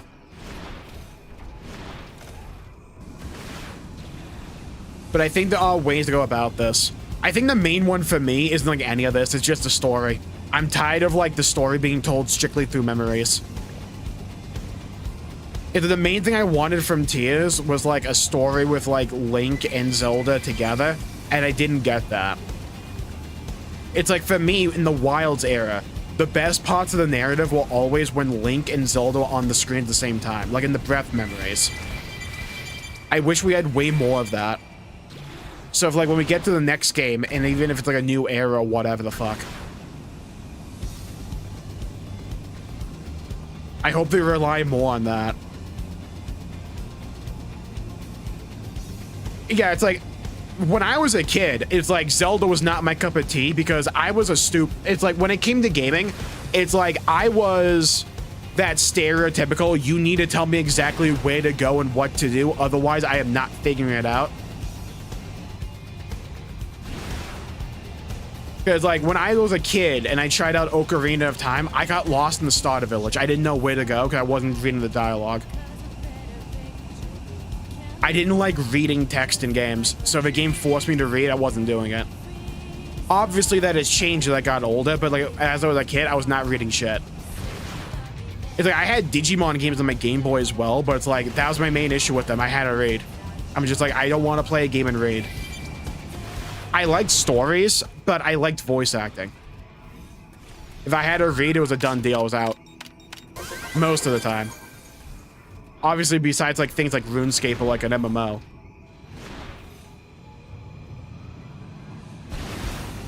Do you ever play Echoes of Wisdom? No, I have not. It looks interesting though. But I feel like that gameplay loop would get kind of old to me a little bit.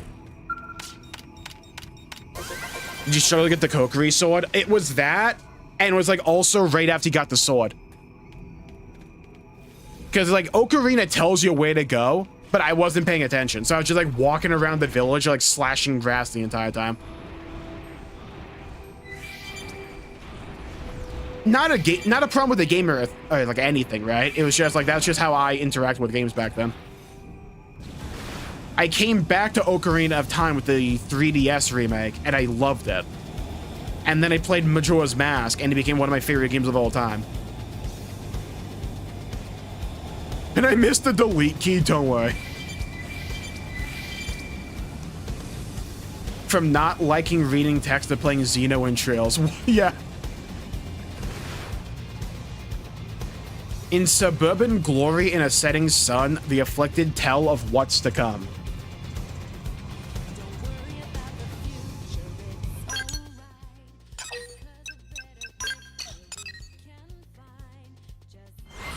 Zelda 1 without a guide. I tried a little bit of Zelda 1. It's fun. But I've never sat down to like beat it. I was trying to play some Warcraft 1 earlier today. But like I've been up for, how long have I been up for at this point? 23 hours? Something like that. So I was trying to do the Sunny Glade mission in Warcraft 1. I was so shit.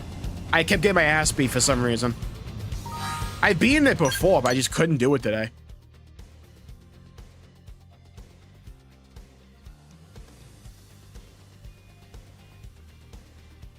Yeah, it's like I loved Armored Core as a kid. I never played the single player. I would always just play like 1v1 against my cousin. But I loved Armored Core. But I couldn't tell you what happened in those games because I didn't play the campaigns. I played the story mode for like 4 minutes and I quit. Hello, Eternal. Welcome to the stream. Yeah, sometimes my body just doesn't want to sleep. We need to find Ishmael Heights or Hills.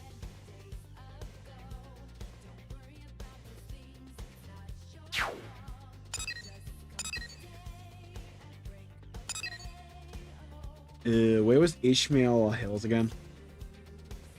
Oh, it's down here. Yeah, Ishmael Hills.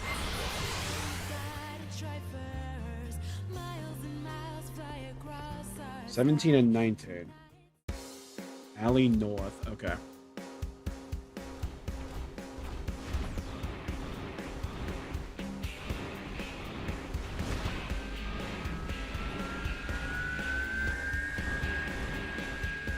Surrounded by fog, send people to grab lumber, mine gold, etc. For PlayStation 1, probably not Warcraft, but sounds like Warcraft.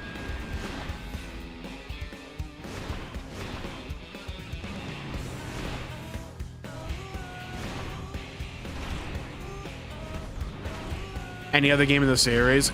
Yeah, it's like, I didn't mind the way Zelda 1 played. I thought it, like, played pretty well.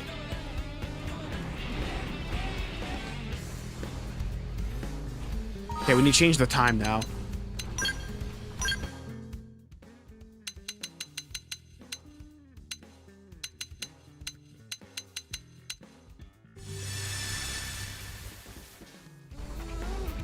CDI games? Yeah, I've heard horror stories.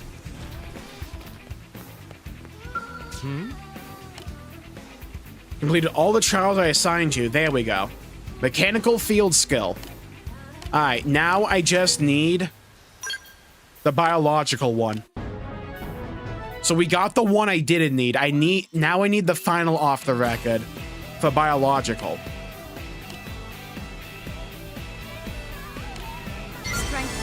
Take a cat nap before work. Best of luck. Take care, John. Thanks for tuning in. It's kind of fun. It is fun. It's just, I may be kind of shit at it. The thing with like Warcraft 1, for me, is I'm impatient when it comes to RTS games. I like playing it like max speed. But playing Warcraft 1 at max speed is horseshit.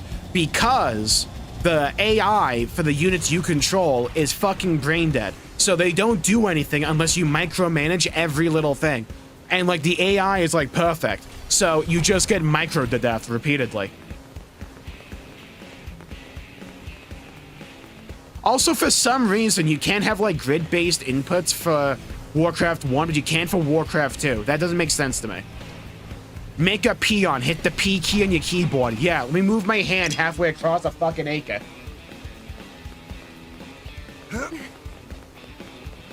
Yeah. I might need to run the Dawn of War games. I forgot the Dawn of War 4 is coming. Kind of frustrating at times. Yeah.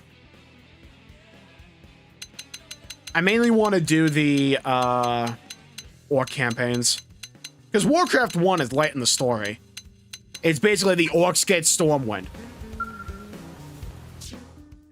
It's very light on the story. Warcraft 2 is when the story picks up.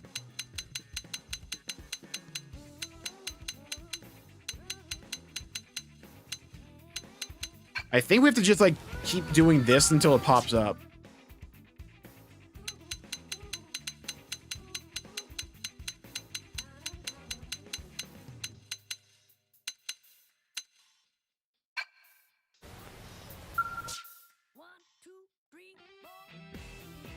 I have about 10 left. Oh my god, I haven't even, like, done, like, serious, achievement farming in this game. We should check the, fuck's it called? Collectopedia. I hope the Collectopedia comes back in Blade 4. What I loved the most in Future Redeemed, honestly, was, like, having the Collectopedia and also the Enemypedia. I don't know why I found it super satisfying. I'm missing this natural artifact. And this curio. I'm missing one thing in Noctilum. I'm missing one curio.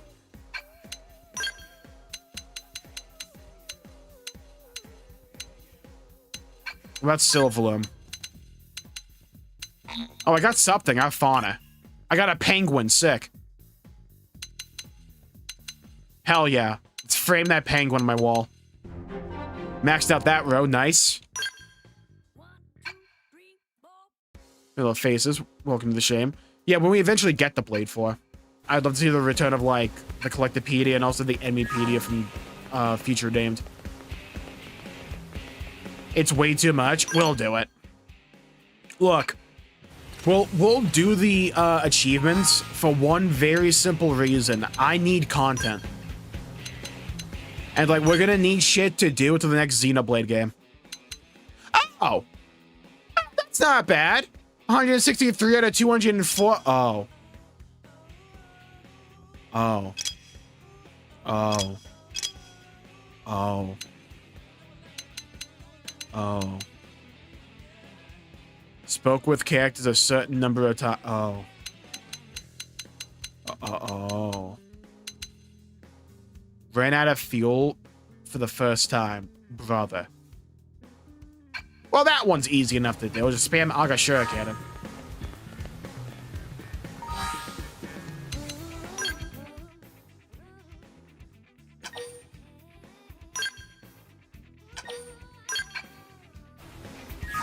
Is a major grind. We'll get through it. We'll get through it. Not quickly, but we'll get through it. Yeah, more content. Hip hip hooray.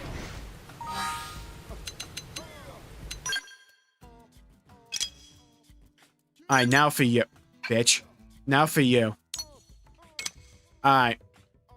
Already have one of them done. Just that easy. Okay. In Chalky Grove, midst gems of jade, a starving beast awaits the blade. You'll await my blade. Hell yeah. Alright, now this should be biological. Yeah. Midst gems of jade, a starving beast awaits my ass. 10 acid dialysis must be defeated. Okay, Everwhelm Falls and Noctilum. Let's go. 10 asses need a clapping. Alright, Supton Falls.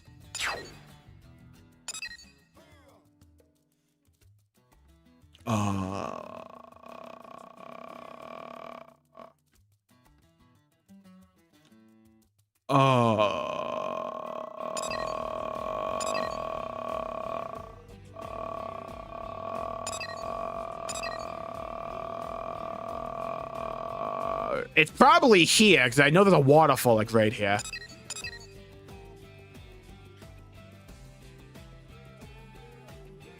Everwhelm Falls? Why is it not showing the map? Southeast of FN Site 204. Okay, that simplifies things. 211, 215.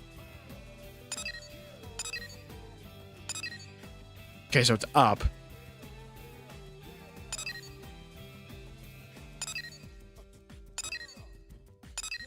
210.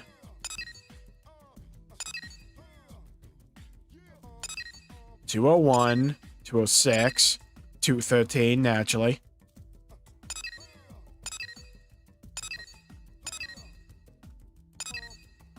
The hell is this? The other thing. Well. No. I'm gonna find it. I'm persistent.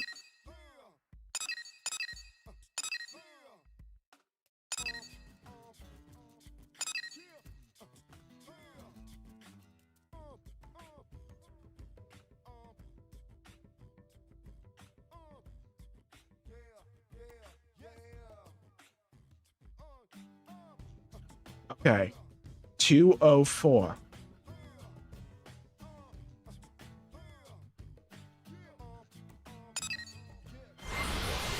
Okay. Fair enough.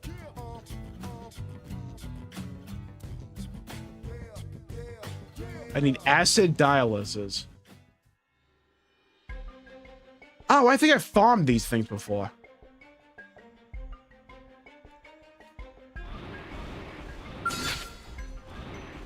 Yeah, these the Crocs? Oh, yeah, I farmed these fuckers before. It'd be easy if I got a different gear, skill for this. Fuck it. Here we go. Easy peasy. Nice. Nice one, guys. They're off I am guard. not missing an Stagger them FN with a melee site. attack. Here we I go. blast him. Easy. Okay. That was a Got that cinch. one. Beautiful. Just that easy. Punch first. Questions later. No shot. There's no shot. I was looking at the clue for the original Xenoblade Axe, not for definitive edition, because fun fact, they're different. Okay. So now when you fight, okay. So remember when we first started all this, when we were trying to find someone named Andrea, the famished hunter? So that's what we got to do now.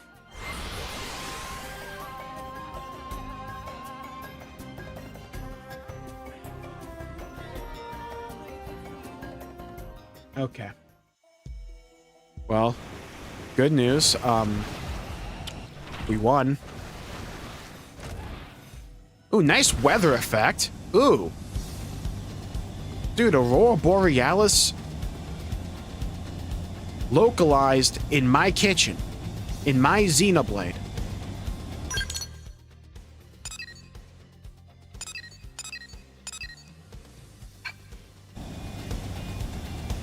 Streamer's always right. Yeah, we were just early. That's why you check the guide version. I did. I forgot to click the definitive edition version of though.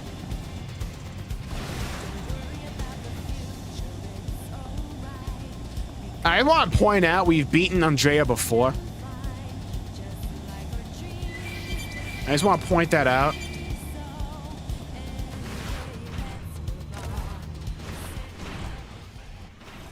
In my party for AO8. Generally smart. With PC graphics. Oh my god, I'd be over the moon. I'd be over the moon.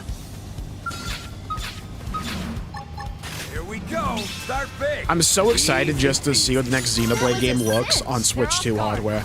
Stagger them with a melee Like after attack. Metroid Prime 4, I'm so curious. Hey, but I didn't want to fight. Here we go. I just need to see Monolith have more than 4 gigs of RAM. That's all I want to see. What can they do when they actually have RAM to work with?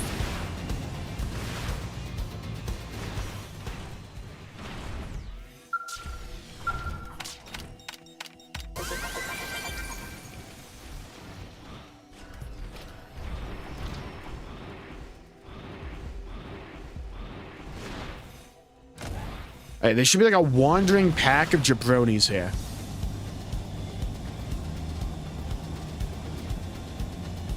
It's like a wandering pack of chickens. Yeah, there you are. See, I was on the money with the chicken bet.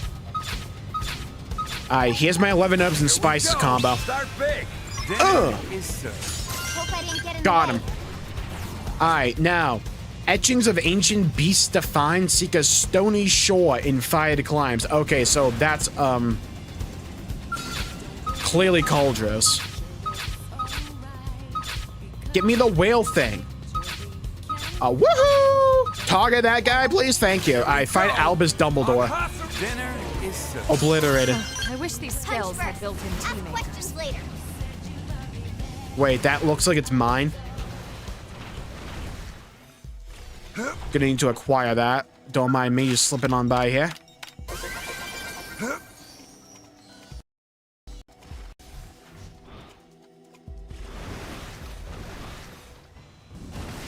Alright, now we're going to Cauldros. A stony shore. I feel like this one's the simplest one so far.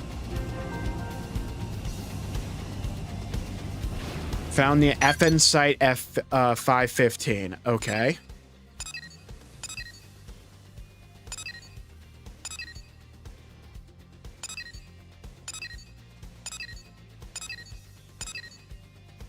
$516.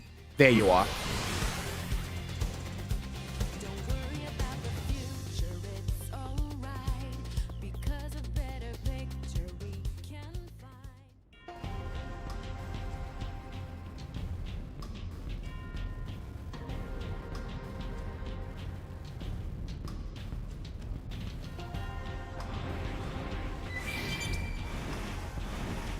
Me when punch first, ask questions later. I just don't even bother asking questions. I don't even bother punching, I just shoot. Giant laser beams only, though. That or a shotgun. It's like, when you really think about it, has there ever been a problem in the history of mankind that couldn't have been solved with laser beams?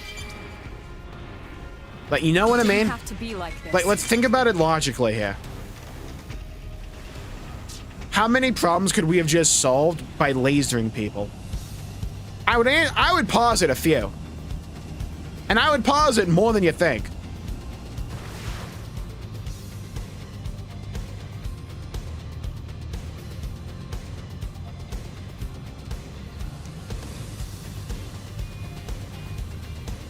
Savage Sketches.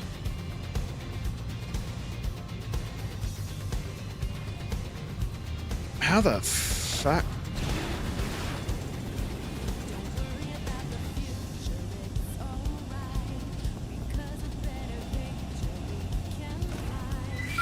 They've seen us. Okay, I feel like we just have to get all this.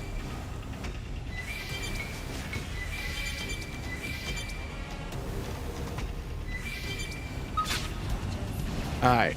Good. Okay, we haven't gotten a single one yet. Tad bit unfortunate. But we'll get them. Just gotta believe. If we can just get one, we'll know in the right place. Look, we've done the Pope grind before in Saga 2. This will be nothing. You're not entirely wrong, Baldy.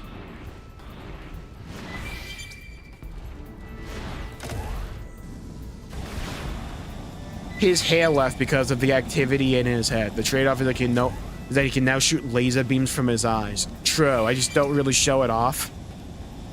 But it is a power that I have on occasion.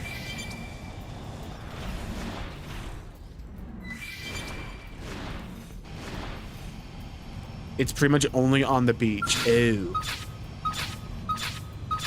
Okay, but I didn't want to fight. One day we'll target it, thank you. Start big.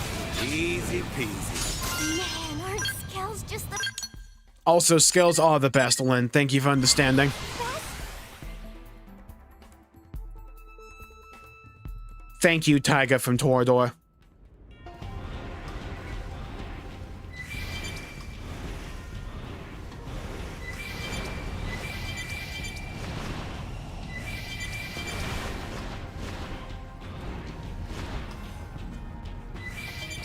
Hey, but Jmulls I didn't not wanna playing fight. WoW ends up playing a game with MMO style drops. Yep. Here we go. Start big.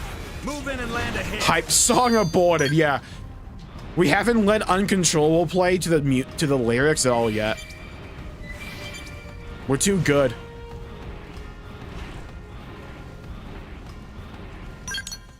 Sounds so similar. Good question.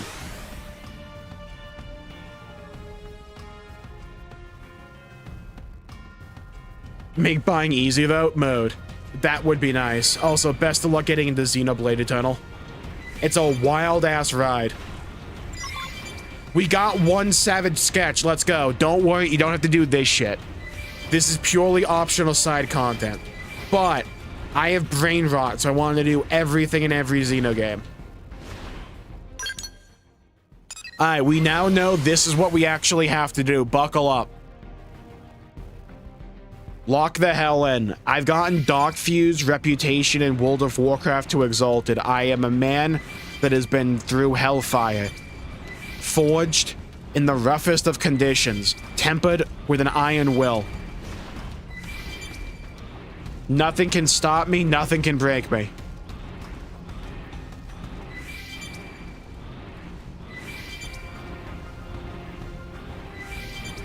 With the power of 4 Ares 90 and a few coin flip. Oh my god, good idea. Yeah, get 4 Ares 90s.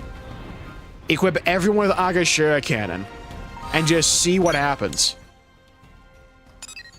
Be a great idea, actually.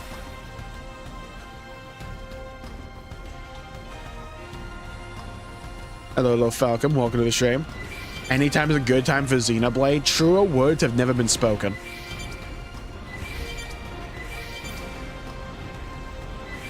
It's like you're at a funeral, right? And they're about to drop the casket into the dirt.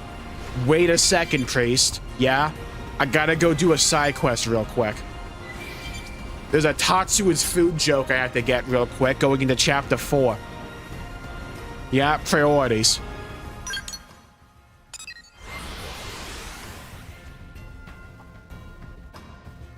Speaking of space, I'm currently replaying Super Mario Galaxy 2. Nice.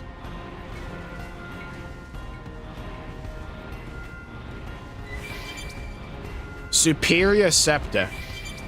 I'll tell you the Superior Scepter. It's the Dragon Scimitar from... That's a completely different object. But it's a Dragon Scimitar from RuneScape. Dragon Scimitar, my beloved. We're getting a lot of these scepters, huh? It didn't have to be like this. It didn't have to be like this, but he wants it to be like this. So I will indulge in its masochism. Not yet. Depends if Tatsu can make It wanted to be blasted with hellfire and laser beams. I will provide. I am a kind and giving individual.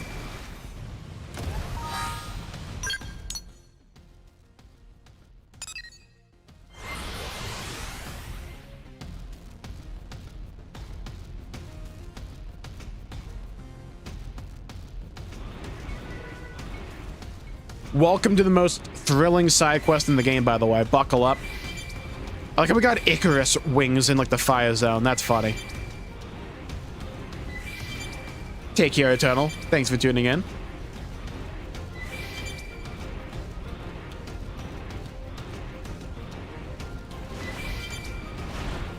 Hold that speech. I'm wanna fight. best of luck. I'm in a good position. Dinner is served. That was a cinch.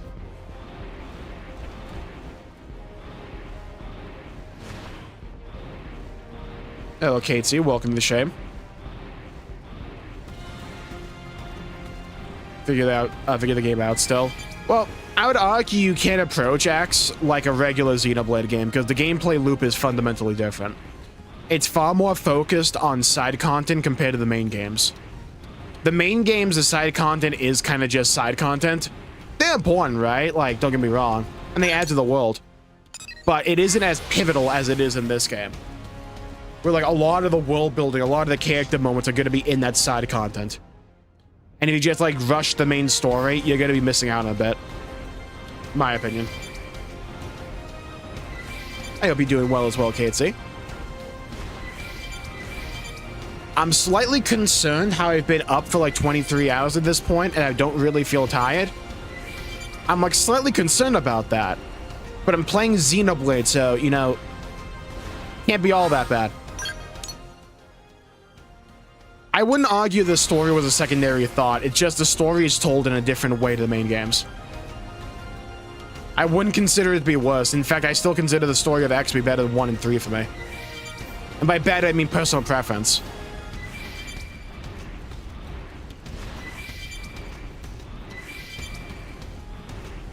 Alright, we are not shitting on Blushy Crushy, though, yeah? In this house, we respect Blushy Crushy.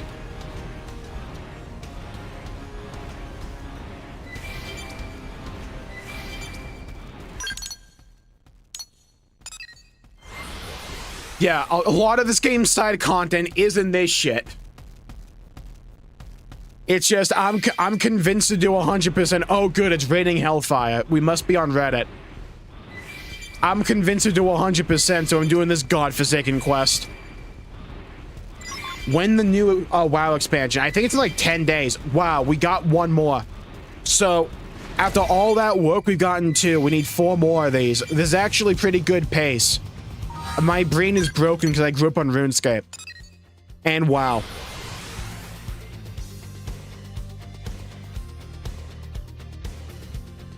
Agonizing to level up. Oof. I could have sworn there was a way to, like...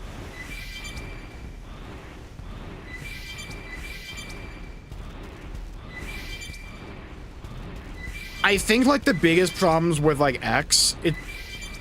Any of the actual problems I think X has, I think the other games in the series have as well. It's just some of them are a bit more emphasized here. Because it's like, in this game... In, like, Xenoblade 1, 2, and 3, you can get by throughout like most of the campaign with not understanding most of the combat or how to build a character. I can say that definitively because I'm an example of that.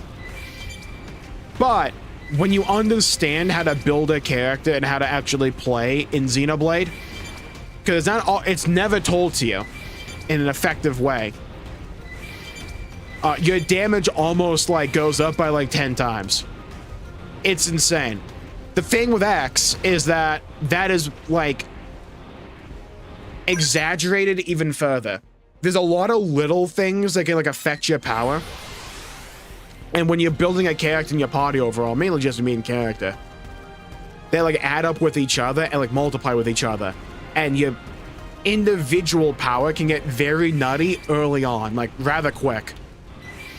But the game, because for some reason, and this is a tale as old as Xenogears, Monolith's idea of a tutorial is to throw a text box at you and call it a GG. So it's like, there's a fight with some cat people in, I think, Chapter 9. In the original X, when I didn't know what the fuck I was doing, right? That fight took us 3 streams. I'm shitting you not. In Definitive Edition, when I knew how to build a character, we rolled through that fight so quickly, I thought we were over-leveled. And we weren't. We probably were, but still.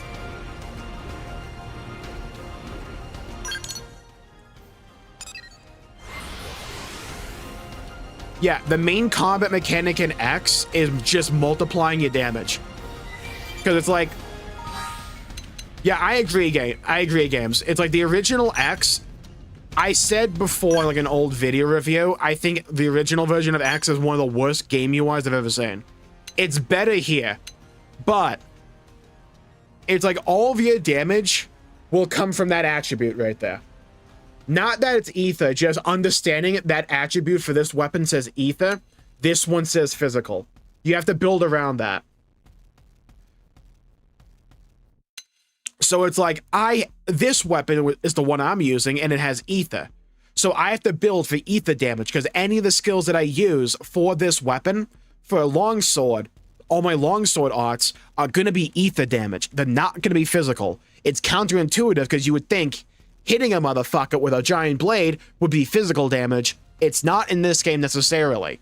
This is an ether sword, so it's ether damage.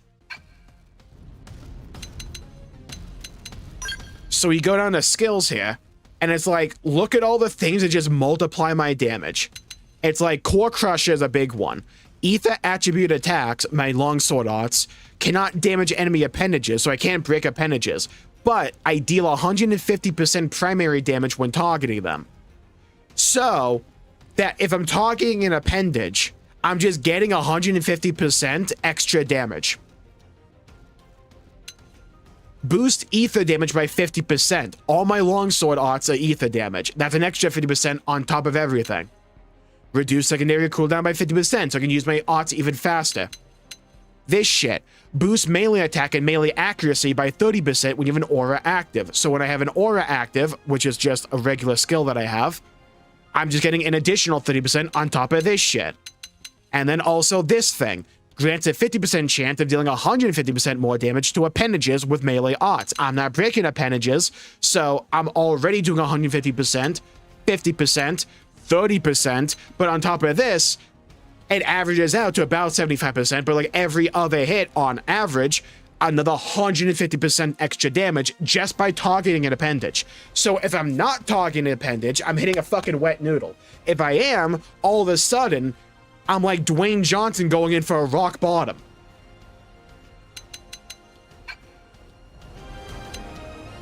Then on top of all of that, it's like these additional effects. Melee attack up 20, appendage crusher. Softens enemy appendages by 1 tier. So when I hit an appendage, because of appendage crusher, I'm doing even more damage on top of that. It's like, that is the main learning curve for Xenoblade X at 1, 2, and 3. Has to a degree, not to the same degree though. And like, this is the thing where a lot of people I tend to find if they struggle with X and like a certain fight, it's because the game doesn't explain all this shit enough or teach the player how to utilize these various systems together, and you're not utilizing them to an effective degree, and it's really holding you back. Because like when you have all of these different effects like adding up with each other, you do insane shit. It's like this game can go from, hey, I am struggling against mobs that are like 2 levels below me, to now it's like I'm fighting mobs 10 levels above me and they feel like they're 5 levels below me. And you can do all this shit to every one of your party members. You don't have to, because your personal damage will be like way better and will be enough, but you can. Start big. Move in and land a hit. Yeah, and then like learning in how to actually master overdrive. It's like we beat the super boss that has the most HP in this game because we had a really good overdrive. Yeah, I didn't understand overdrive at all originally either, and I still don't think they do a good job like teaching in this game. Appendage Crusher even stack? Yes. To my knowledge, it does. You are eventually able to fight these super enemies that are like 100 million HP. Yeah. It's like the last time we streamed X, we fought a mob that has the most HP in the game. I was by myself at the very end, and I was able to kill it because had a very good overdrive. Because you can just keep extending it. You get more and more and more and more damage on top of all the shit we just did.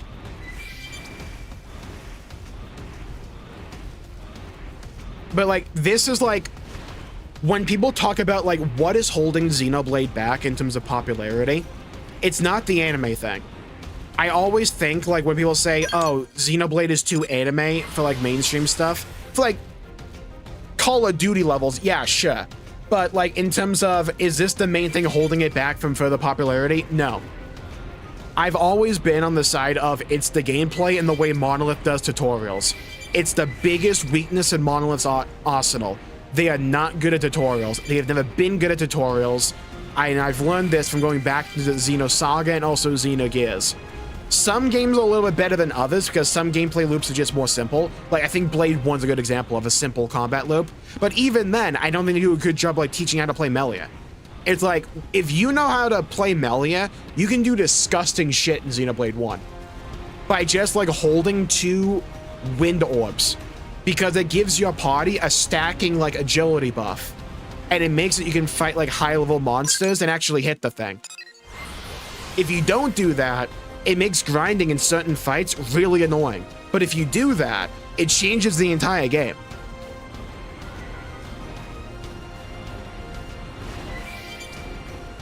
Yeah, and like when you beat chapter 12, you just get an Ares 90, congratulations, you just crafted a win condition. But like even with the Ares 90, like Aga Shuriken is very powerful. It is. But you want to know what makes it even more powerful? Look at this shit. Opening damage 20. Boost scale opening art damage by 100%. I have 2 of them right there. I have another one there. I have another one there. I have a critical up 10 there.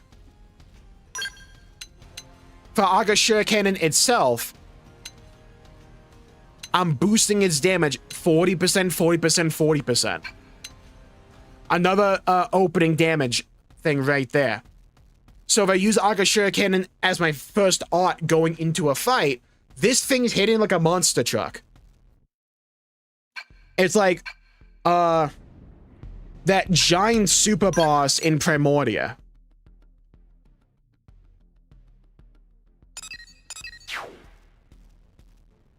Things around here. Thought the internet was exaggerating.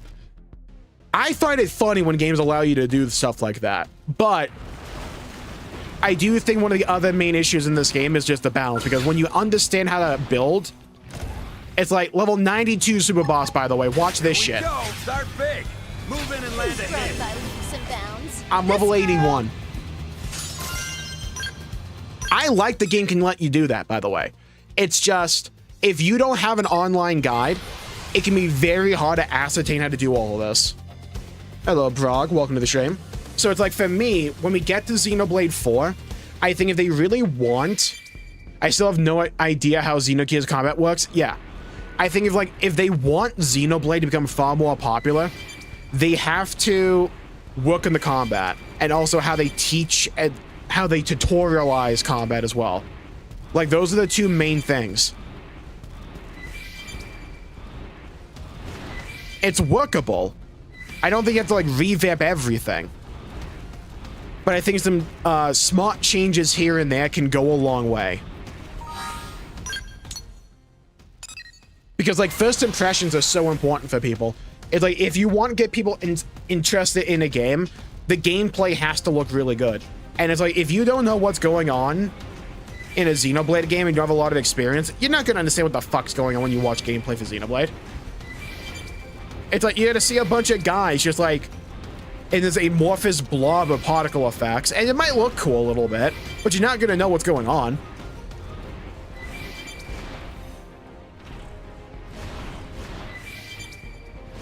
Because you can't revive. Yeah. Not sure I necessarily view that to be a bad thing, but it's personal preference.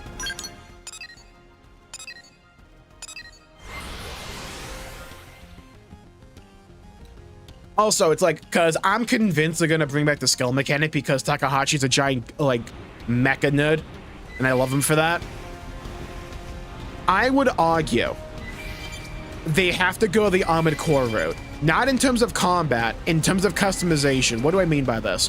When you want to get a lot of really cool things for your gear, or your skull, I've been playing a lot of Xenogears, I call them gears now. When you want to get like a new build for your skull, it involves a ton of grinding. Here we go. I think a really cool part of like a mecha game is having the freedom and the liberty to test out a bunch of crazy and cool customizations and like combos. That's not really encouraged in X because to acquire those things is a lot of work, time, and effort. Especially when you really don't need a whole bunch of different builds. You just kind of need one really good thing, which is readily apparent to the player early on, and then you're fine.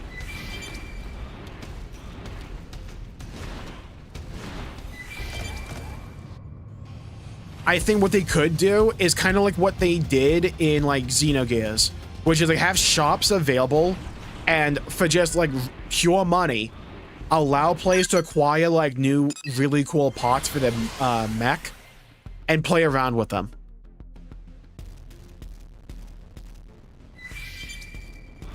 It's like, don't ask players to like, hey, if you want to go get Phoenix, go farm a bunch of mobs in this one very hyper-specific area. But it's only this one type of mob, right? It's like, we don't need to do that. Trust in your combat. Trust in the variety of the different abilities at your disposal. Don't feel the need to, like, extend playtime by grinding like that. I'd argue it's a show of weakness. You can buy scale weapons. You can. Quite a few of them are shit. And, like, you can feel that.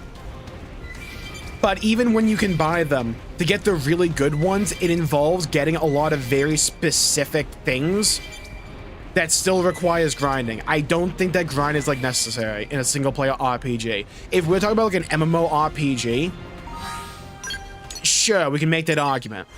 For, like, a single-player RPG, I think it's doing a disservice for player retention. I'm glad I spawned on one of these. Hello, Legendary Viking. Welcome to the stream. Why is it moving like that? Why not? Let this skull live its truth.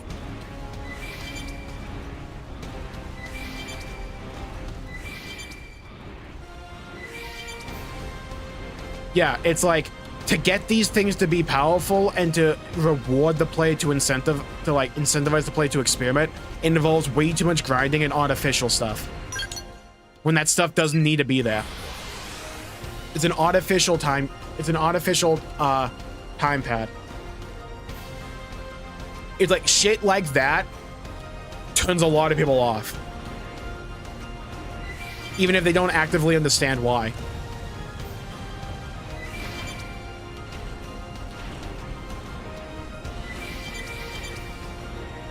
And if you want there to be a grind to get like an Ares 90, a really cool like end game thing, that's kind of like a completionist reward, that's fine. But for like the meat and potatoes of the game, I feel like they need to find a way better balance. And by that I mean just like let people get really good things and don't require people to like do all of this effort to make it really good.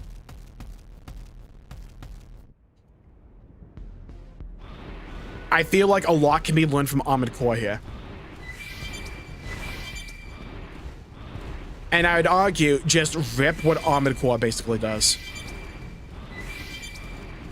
With like after certain main campaign missions, you just get like new things available in the shop. You can even have it like available from like a side quest that you do that has like a really cool character moment or something like that. And then just let the player buy from the shop with like in-game currency. Not like go find like 5 fly asses in like Oblivia. Go find 4 wolf butts in Noctilum. They have a 2% drop rate, by the way, if you break their left leg. But it's like, we don't need any of that.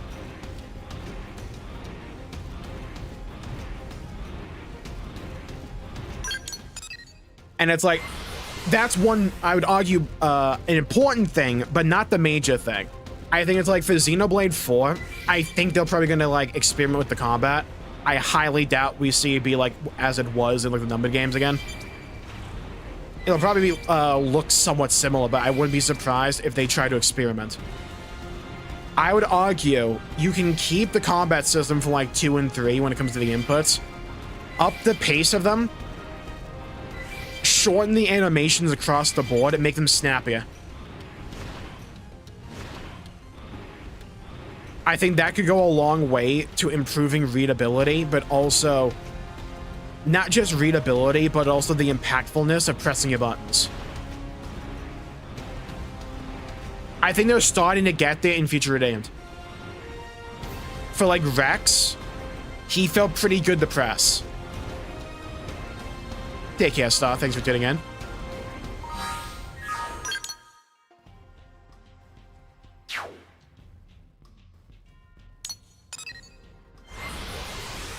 By Armored Core, I do mean kind of like Armored Core 6, by the way.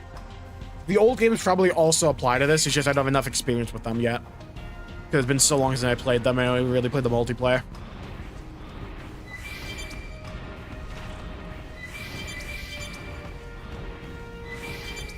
Build a good skill that isn't at Ares. Yeah, I think it's like, it's also a side effect of like the delta in player power in this game.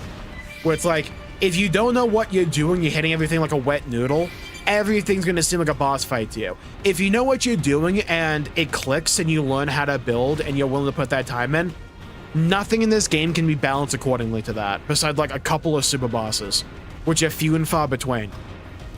So it creates this feeling where it's like, the more time and effort you put into learning the game, the less engaging it becomes in terms of the encounters provided to you by the game.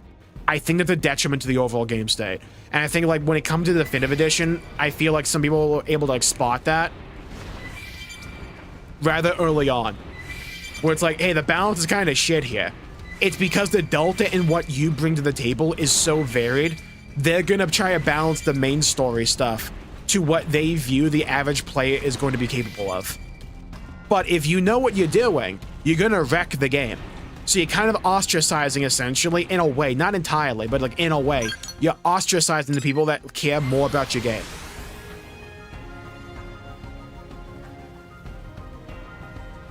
Does it this good? Thank you, John.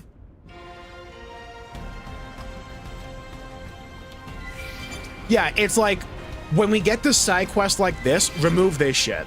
It's like, there is no additive bonus to having an objective for a side quest. No matter how trivial or unimportant it is in a game like this, that's a single-player RPG that has a rate that is that low. Right? Like, that does not need to be there. It's the same thing with like the green crystal farm in like Metroid Prime 4. I actually really like Metroid Prime 4 in certain ways. That green crystal farm will be one of the main reasons I never touch that game again. I am not doing it. Like, that's just not gonna be happening. Where ordnance takes first breath, collect your spoils after sunset. Oh. Yeah, that one's actually very straightforward when you realize what the solution is. Fake MMO stuff. Yeah.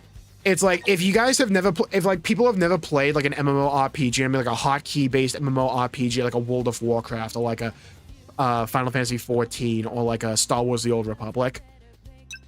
In a lot of ways, particularly 1 and X, but Xenoblade across the board, feels like gameplay-wise like a scuffed MMO.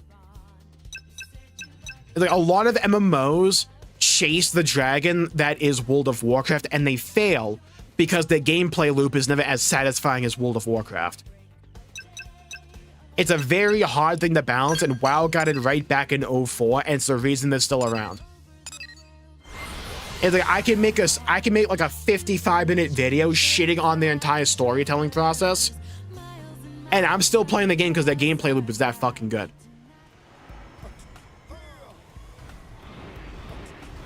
Not a lot of other MMOs can say that, though.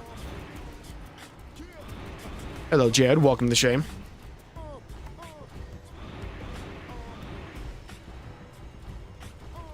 At night in the outfit is test hanger. Okay, so we gotta find Solon.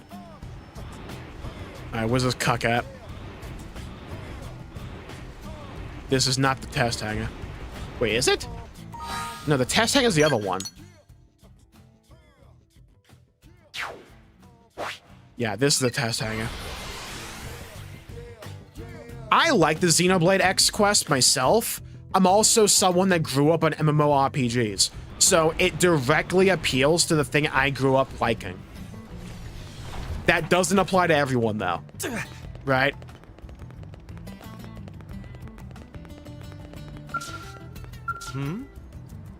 Yes. I take it you are here because you completed all the trials I assigned you. Then you are a blade worthy of possessing my greatest invention, my masterpiece. The biological field skull, capable of unraveling every mystery of the universe's myriad forms of life can offer. I can install the skills straight to your mimeosome immediately. Are you prepared? You are not prepared. Let us begin. You learned the biological skill from Solon. Let's go. Installation complete. Now I must excuse myself. I look forward to news of your continued exploits. Unfettered access to treasure boxes of organic nature. Beautiful. I can finally get that one thing now. We did all of that to get this one thing in Oblivia. Welcome to my brain rot. Where is it?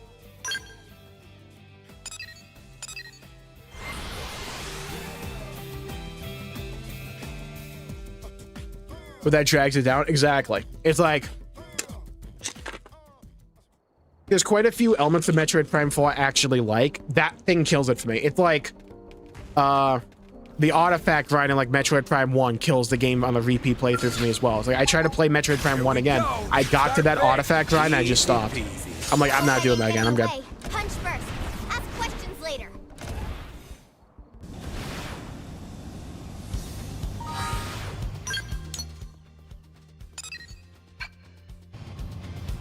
Well, I think it can also like be partly attributed, Jared, for like the feeling of not wanting to play X again.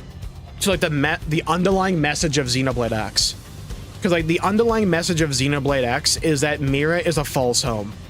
It's a lie that humanity was telling itself. It's like Lynn basically like dropped the entire theme of the game in like the introductory cutscene to New LA at the beginning of the game. New LA was a beautiful lie to ourselves. I am almost out of fuel.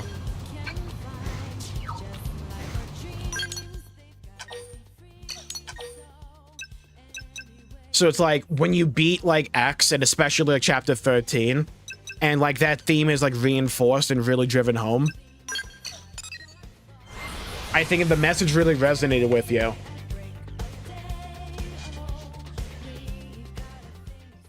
Like, the message essentially to move on from Mira. Mira's not the permanent home. It was essentially a lesson humanity had to learn.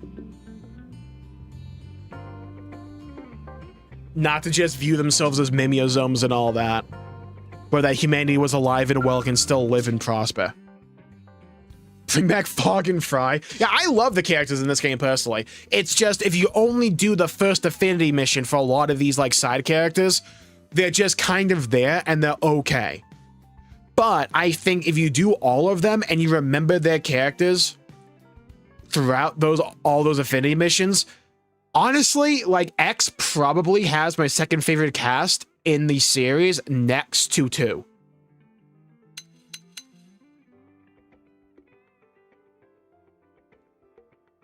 That hasn't been destroyed. Yeah, something like that.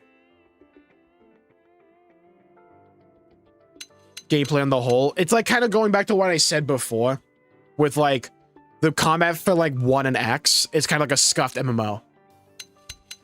Like that appeals to me, but a hotkey based MMO on a controller, FF14 can kind of get away with it.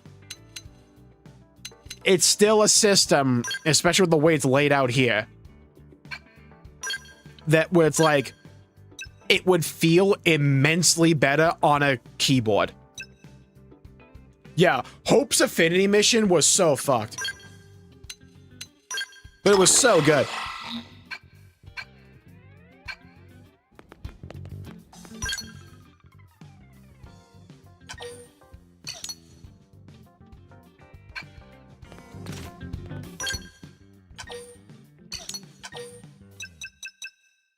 Oblivia. And his memories. Yeah, that too. Well, like Murderous, where just like she's a complete bitch for like the first like 2 affinity missions. You get to the final one, and I'm like cheering on as she's like killing this dude. I'm like, hell yeah. It's like the switcheroo they're able to do with some of these characters is so good. For the dude that was a clone, yeah. His story ends on like the biggest like, what the? Wait, he's a clone? What? And just like nothing happens after that. I'm like, okay. I don't mind. I'm just saying it's kind of funny. Right, it's up in the ring. I don't think we'll get a Xenoblade X2. What I think we'll get instead is Xenoblade 4 just being X2. This has been kind of my long-running theory, is I think X Definitive Edition was meant to bridge like both the numbered games and also X. I think it's just like all connected from here on.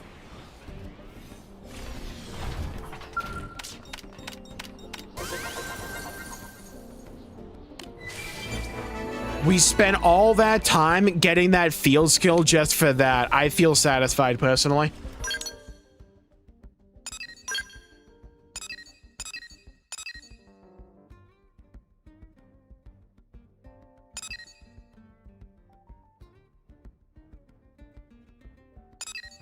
Okay, white will debris over there. How have I not gotten this? Yeah, I mean, I'm just talking about Blade right now. But it's like, I'm convinced Saga's connected. We don't need any like specific spoilers or anything, but like we covered it plenty of times on the channel. Hello, Robin. Welcome to the stream. Yeah, a Switch 2 version would be so nice.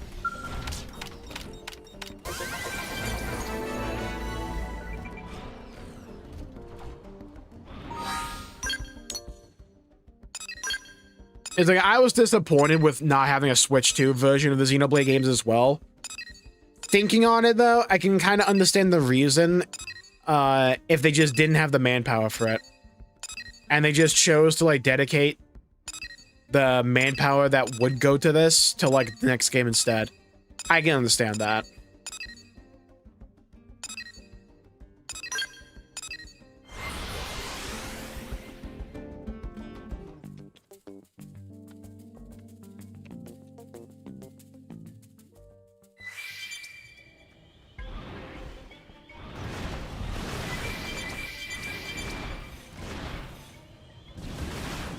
Okay, to the north, there should be wreckage for me.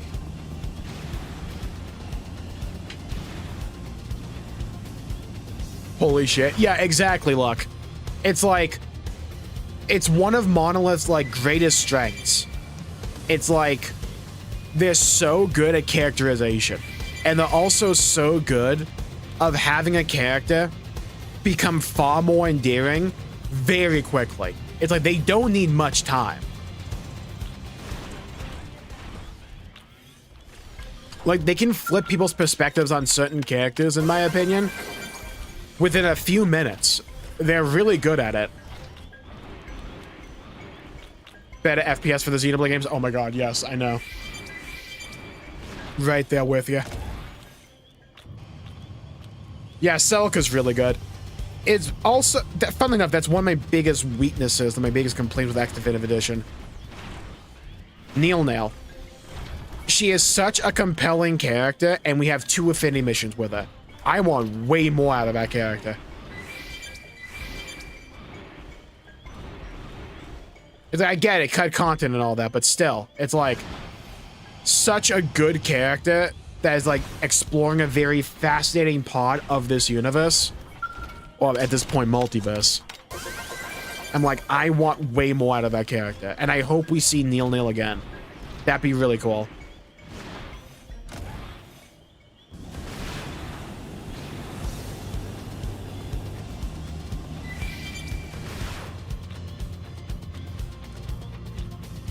To be a great character.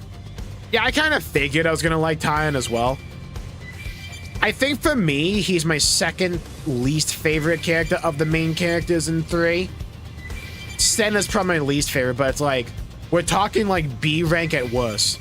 There's no character that would like categorize as bad in that group.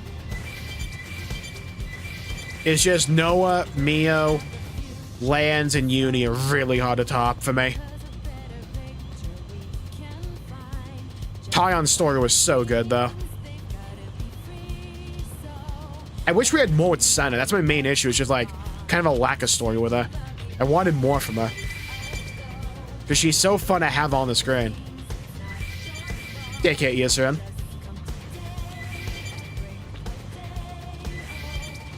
Capped at 30. Yep, same with the other Xenos.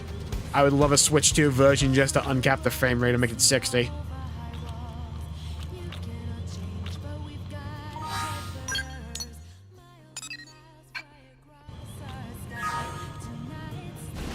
There's not a Xeno character that I actually hate. I like them all.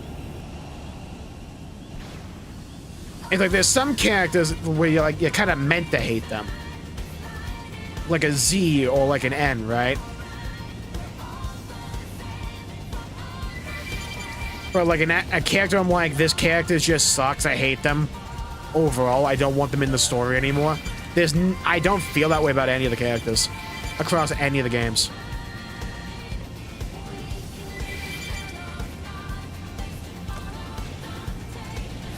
Even when it comes to like Juju, he's just kind of the stereotypical kid. I can forgive that.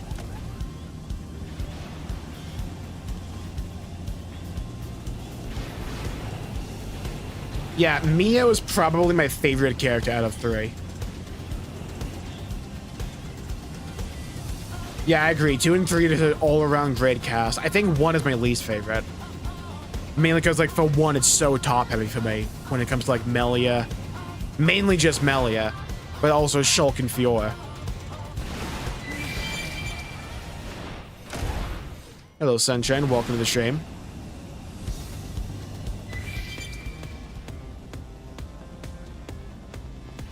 It might be all the way up here.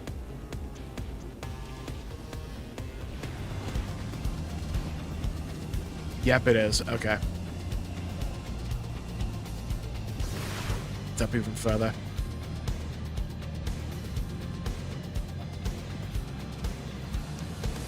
We've learned from Oblivia. When in doubt, go up. And when in doubt, go really up. Jesus.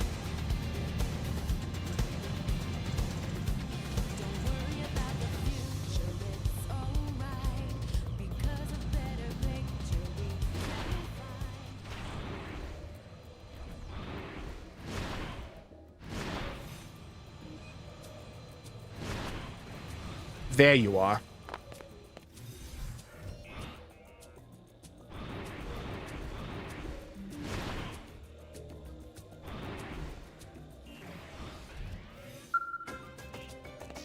Jiren and above Mallows. Here's my thing. When it comes to, like, story, I think you can make that argument. I just really like Mallows as a character, though. He's just fun to me.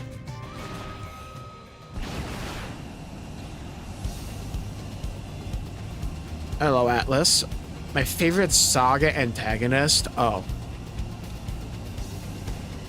It's gotta be Albedo. It has to be.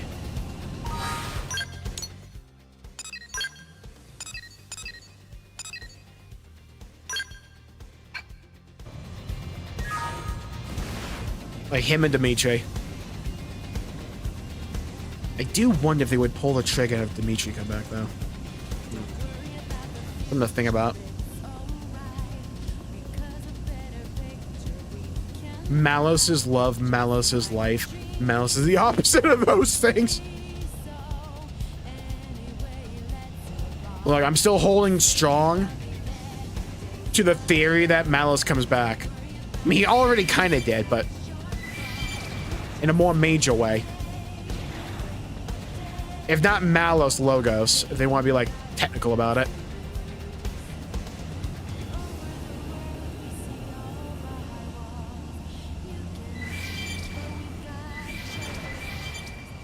I mean, hell, if they brought back, like, Alvis of all things.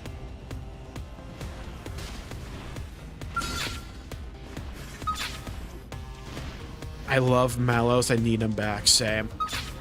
I Bushwald. Let's go. You and me. Hey, game. When I hit a button, right? There we go. Thank you. Nice work. All right, rough fight there.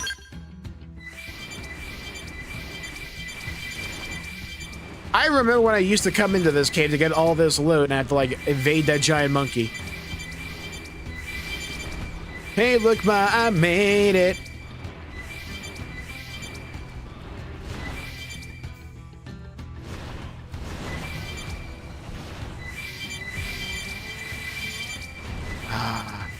This is one thing I always love about Xenoblade. Like, getting these little nodes always feels so good. It's always scratched my brain in a very pleasant way.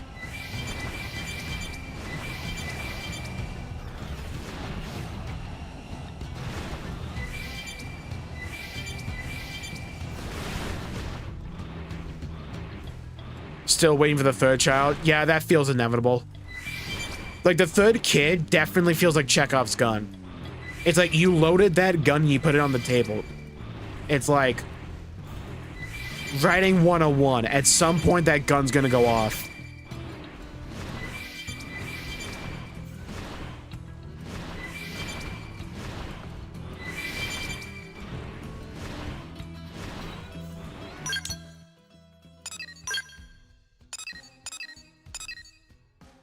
Appears in fog. Elena the Infernal. Down. Jmulls is happy collecting his thingamabobbers. True. Love a good thingamabobber.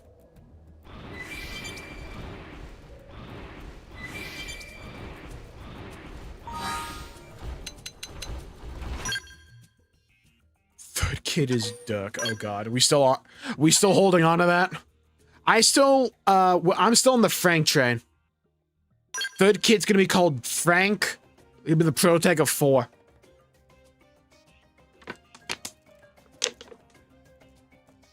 That or Mallows. Like one of the two. Logos, so I want to be technical again. And with that, I think I'll probably call the stream there for the day, because I've been up for like 24 hours at this point. So, probably best to call it there for the day. Thank you all for tuning in. My pleasure making the video and the stream. If you enjoyed it, please leave a like and subscribe. It really helps the channel out and helps support future content, and I greatly appreciate it. Thank you, Noodles, Jared, Hydro, Luck, Ultima, Fabuki, Robin, John, Sunshine, Alden, Jared, Neo, Atlas, Eosurin, Andrew. Thank you, everybody, for tuning in. Stay safe. Have a great day. Follow me on Twitter. Follow me on TikTok, Instagram. Got a Discord in the description down below. Thank you, Michael. Thank you, Wayne. Thank you, everybody, for tuning in. Thank you, Mike. Thank you, Wayne. Thank you, everybody, for tuning in. Stay safe. Have a great day. I'll see you all next time. Bye-bye, everybody. Until we meet again.